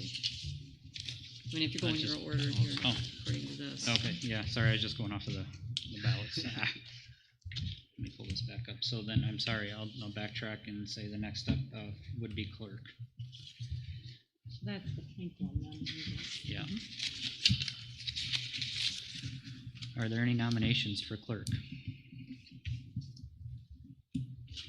I would like to nominate Mary and Vinnie for clerk. I'll second.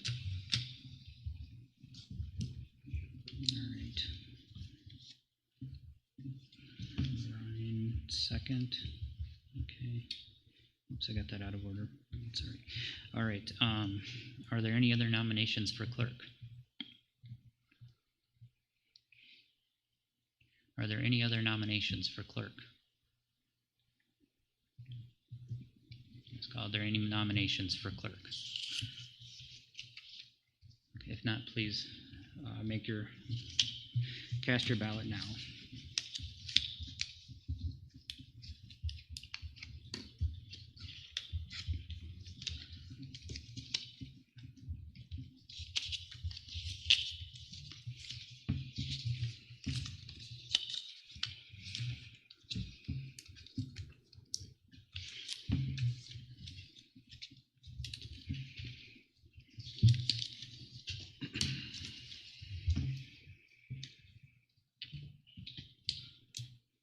Marion,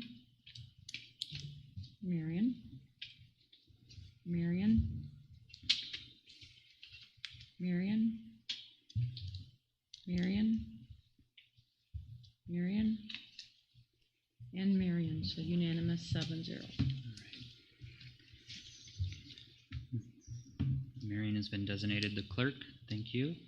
And next up would be treasurer. Are there any nominations for treasurer?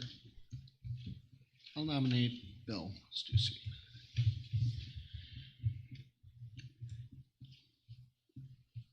Second? Anybody? I'll second that then. I'll nominate Barb Peterson. I'll second Is there a that. second?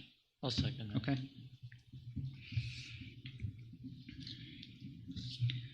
All right, bear with me just a moment. I've got Ryan and Trevor, and then Marion and Mike. Okay, if you would please cast your vote. We have the nominations. I'm sorry, I need to backtrack. I'm getting ahead of myself here. Right now, the nominations are Bill and Barb. Are there any more nominations? Are there any more nominations? Last call. Are there any more nominations for treasurer? Okay. Thank you. Please vote if you haven't.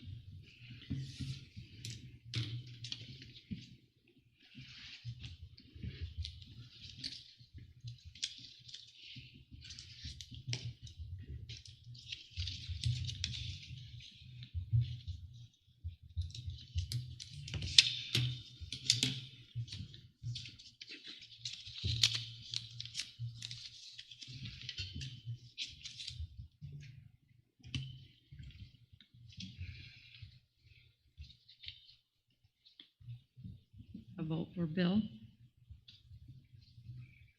Bill. Barb. Barb. Bill. Barb. Bill. Passes for Bill 4-3. All right. Bill will be set as the treasurer. Okay. Next up would be committees. So going through the committees, currently, as it stands, the Professional Educators Compensation and Negotiations Committee currently has Mike Trader, Kevin with his resigning of the board is now, that spot's open, so then remaining would be myself and Jill Remy as an alternate. Would anybody else like to join this committee?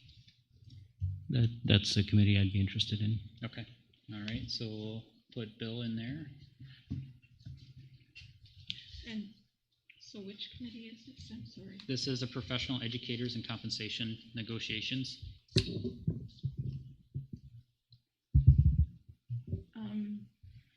Do we want to go through like normally when these committees meet and anything like that? Because that might play into people's schedules in terms of like if it meets at 1 p.m. in the afternoon, I'm not going to be able to make it. Sure, I can answer that. So this particular committee is most active, obviously during negotiations. That tends to be the fall, and so you may be looking at multiple longer nights in the fall. Typically, those are set aside with BEA and BEST and when they're available, and so you're probably looking at somewhere around typically 3 to 4, sometimes nights of negotiations, depending on Bob Butler, who the district uses to help in that process, and then Mendy Doris, who both BEST and BEA schedule with to help in their process.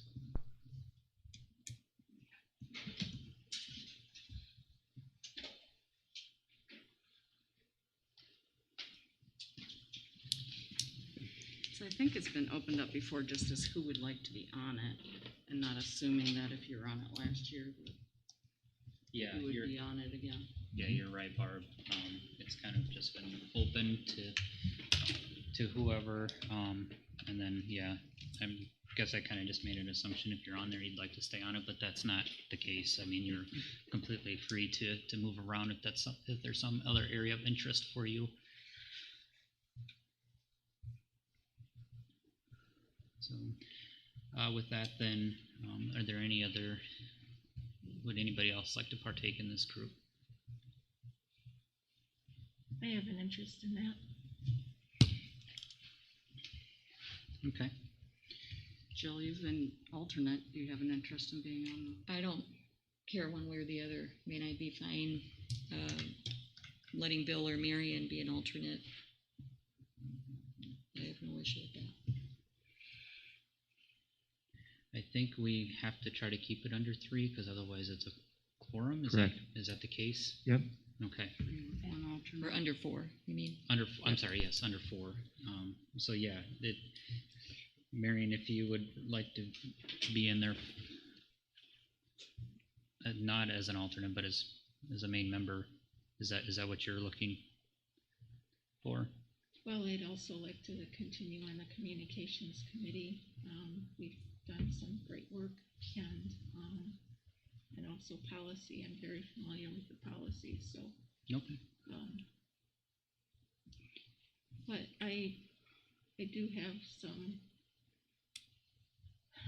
concerns with the election and serving on the negotiations committee.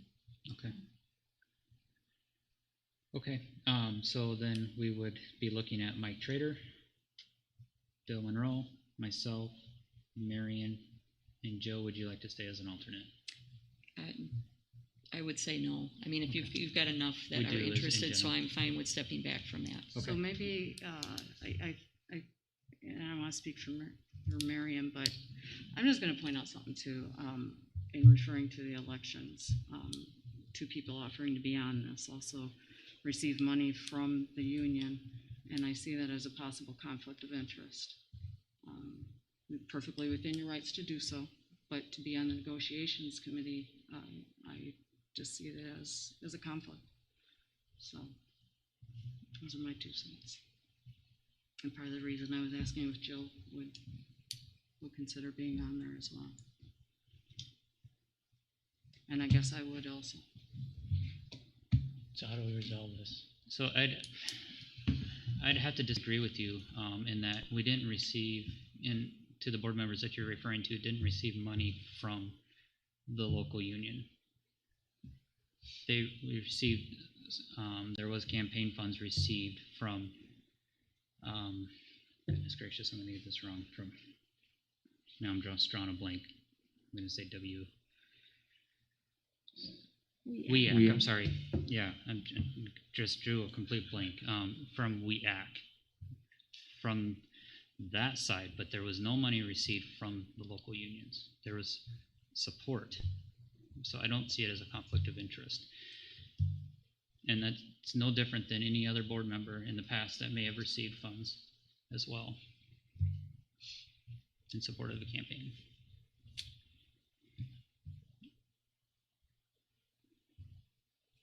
Is there any policy violations?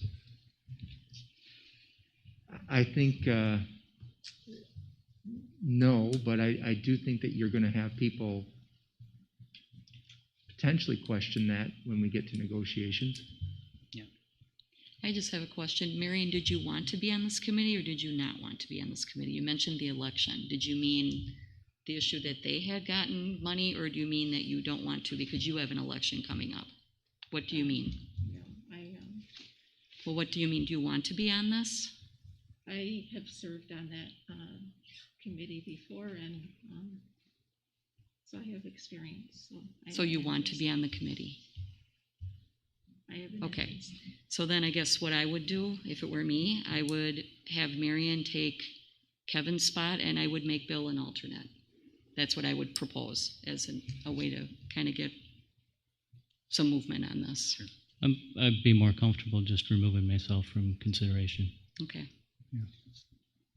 If that's the case, then I'll stay as an alternate. I know it's important that there is an alternate for this one because it is important and timely and whatever. So unless somebody else wants to be an alternate on this committee, I would remain.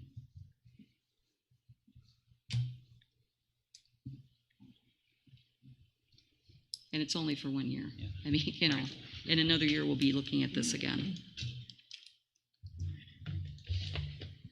I would also encourage board members too, that if there's going to be comments and stuff made about that you have a much better understanding of exactly what goes on inside of this committee and exactly what's going on with the negotiations. I'm not going to go down that road, so we're going to continue on this evening. You just kind of did, and I'll just say, I was speaking as to what I think the community could view as a conflict of interest. Okay. I don't take any of that back. Okay, all right. Facility planning. I'd like to do that committee. All right. I'm pretty happy on it unless somebody else wants a spot. And to answer Mike's question, typically that is nighttime. Oftentimes that will include Kelsey Schmidt, myself, Sherry O'Connor, Steve O'Connor. And that is one that will typically come up whether it's a large purchase, for example, like the roof projects that we had, that might be dealing with contractors, it could be dealing with bids, and it tends to come up in cycles. There's not a regular pattern to that. It's almost as an as-needed basis. However, we do go through the 10-year capital maintenance plan in the fall, readjust that. That helps with planning. It helps with budgeting, and that's something that we try to address and make adjustments every fall. I've served on that before and would be interested. At least I noticed we don't have an alternate. I'm not sure why some have alternates and some don't. I think it's just if we had an extra person that was interested. Okay, so would you like to be listed as an alternate then? Sure. Okay. Where are you staying on? Yeah. The alternate for negotiations is because that's the one committee that makes votes. You usually have that tiebreaker.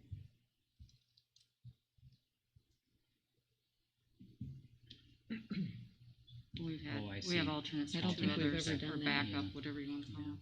I don't think we've ever. We've never, I mean, I've been on that committee on and off for Yeah. since I've been on the board, and we've never had 4 attend at one time, just No. because of the It's quorum. to step in if someone can't be there.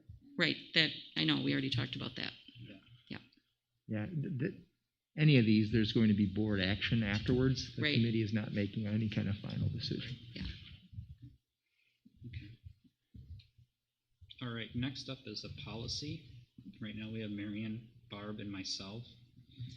And that has typically met during the day because Dr. Brown is available during the day, and when he makes his school visits, typically we've met anywhere from 8:30 to early afternoon.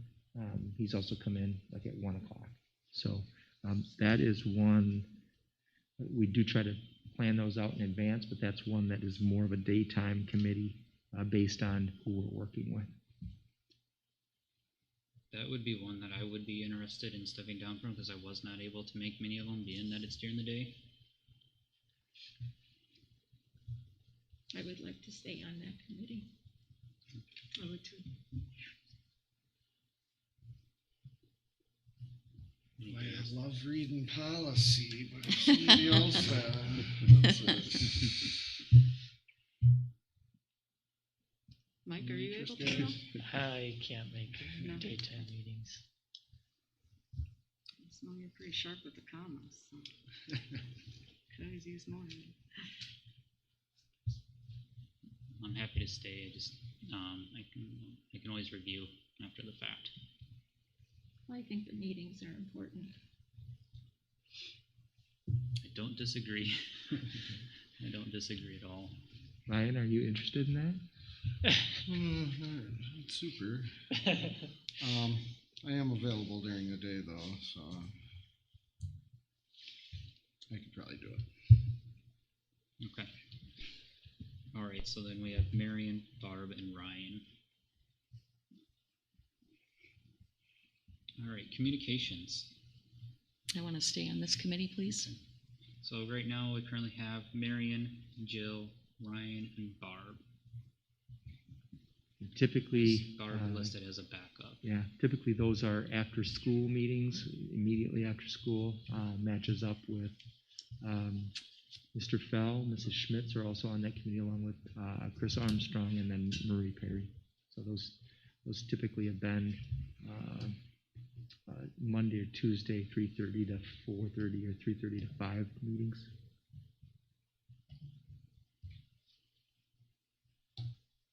Anybody else wants a spot? The committees. I'll swap But with you. I'm around, Ryan. so I'm always willing. I'll swap with you. You want to do backup and I'll be on it? Sure. Okay. Okay. So then we have Barb as a regular and Ryan as a backup.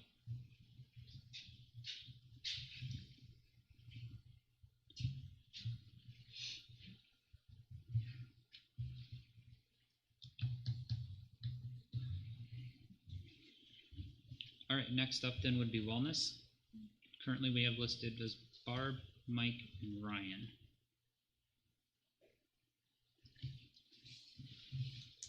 I'd like to stay on.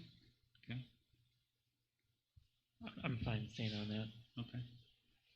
Anybody looking for a spot? I'm fine. Okay. Bill, how many do you have? I'm just on one right now. Lastly, then we have the Wall of Fame, which currently has Jill, Ryan, and Marion, and looking for a backup. I'd be fine being on that As a backup? in Well, whatever capacity. Do all those three want to be on it still? I'd like to stay on it. I've enjoyed that one. Mhm. That's my favorite. Okay. So Bill is actually only on the one, right? Yeah. Right.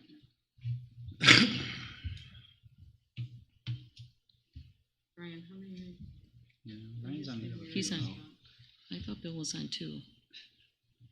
I thought he was I'll miss on. a couple meetings here.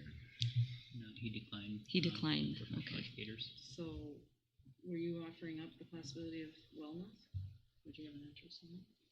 Can you speak to that a little bit? Meeting Sure. times and such? Yeah, and as the board recalls, there's been some desire on the board's part to look at that committee and the direction and focus that it goes. But typically that has been another after-school meeting. That's a larger group to get together. The counselors or student services team is on that as well. Deals with both staff wellness, and then we've also taken on student social emotional health as well. Okay. Yeah, I can do that. You can take the wellness? For wellness. Sure. My spot. All right. Perfect. I'm here for you. So your, then your well-being. we for the wellness then updating to Barb, Mike, and Bill.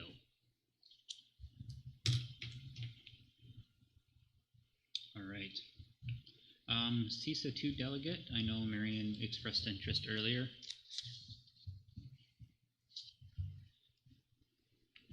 Marion, you want to keep that spot, correct? Okay. Yes. All right. And WASB delegate, Barb, would you like to stay in that? I don't know. Do you know anything about the meeting next year? No, I do know that the legal conference that WASB puts on is going to be in person late in the summer, so I would guess the convention would also probably be in person. That'd be early 2022, I guess. And it's actually an interesting position, but I've done it for a couple of years. Might be good for somebody else to have the experience. Are there any takers?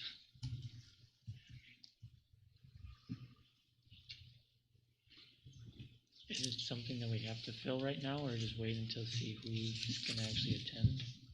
I don't think we have to do anything with it. We have waited, yes. Table it. Policies, right? Yeah.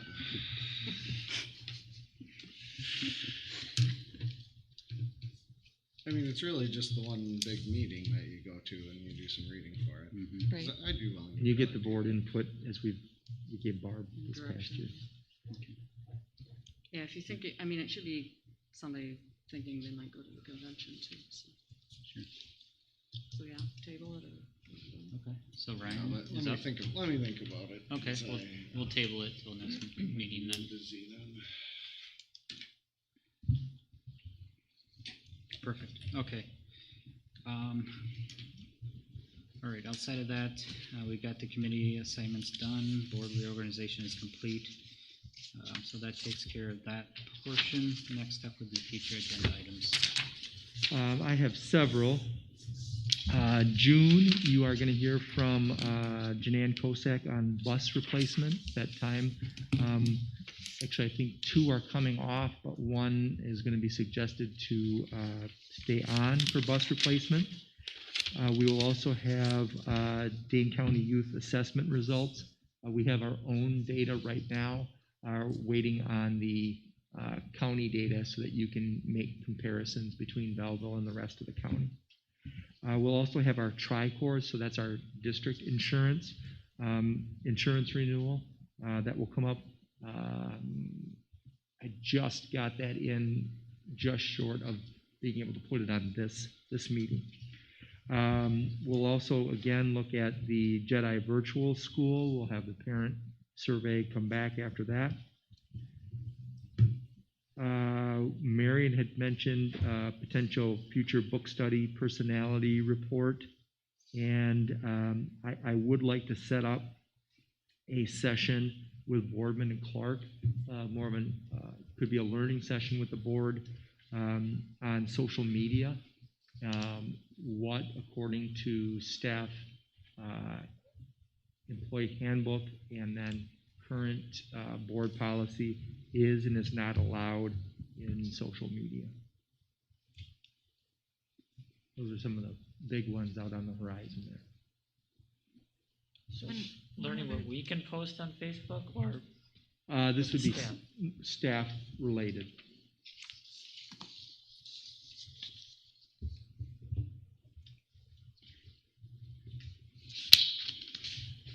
There's one other thing that I thought of, and that's if we plan on writing the cards out this year. And For here- Thank you staff. cards. The thank you cards. Oh, thank you cards? Yeah. Would you like me to bring those to the next meeting? Okay.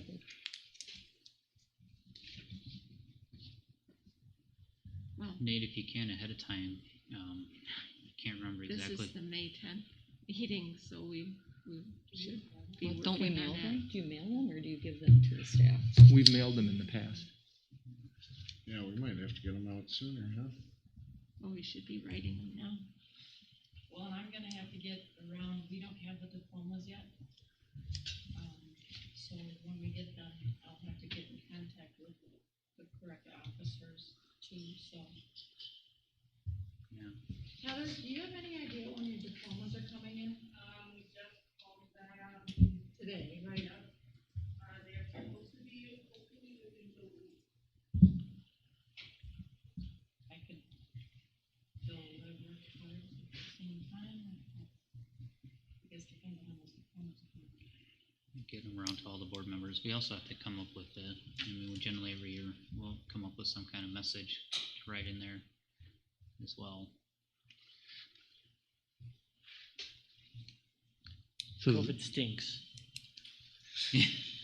do those then get passed from board member to board member then? Yeah. Okay. There's usually been a couple that have written the message and then the rest of them sign. Kind of shared that, so I don't know how you guys would like to go about it. If if you have an idea on a thank you message, you can send it to Nate and then kind of merge it to one, then email it back out. Thoughts, suggestions, ideas on getting the statement completed? Well, we want it pretty similar to last year, probably, right? Not too far off, I'm sure. We just need volunteers to do the writing, which handwriting is not there for that.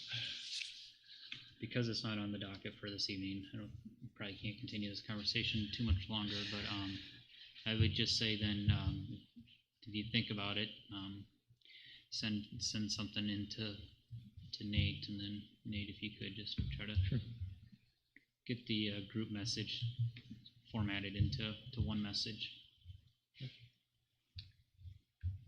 And then Kelly, I'd just work on circulating those then from there. I'd almost say too, just kind of work with Marion and what that comes out. Marion's been a great leader on those cards in the past. So.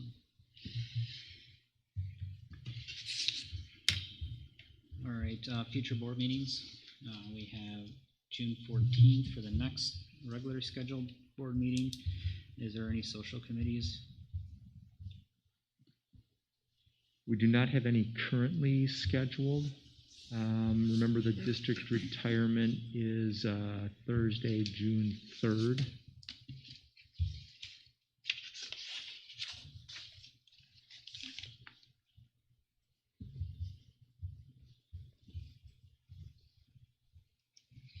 Okay. And there will be the Wildcat Wall of Fame ceremony is also Saturday, June 5th. Marie is just about done with an invitation that will go out to the board and then the 6 inductees and their family from last year and this year.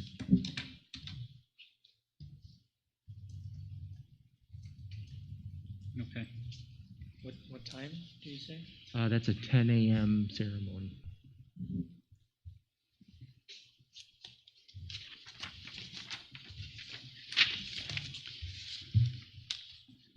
All right. With that, then we'll move to contemplate a motion to convene in a closed session under Wisconsin statutes 19.85 paren 1 CF for consideration, including action if appropriate regarding employment, promotion, compensation, and/or performance evaluation data of potential employees. Discussion and potential action item regarding complaints pertaining to individual parents meeting with staff and consider staff member retirement.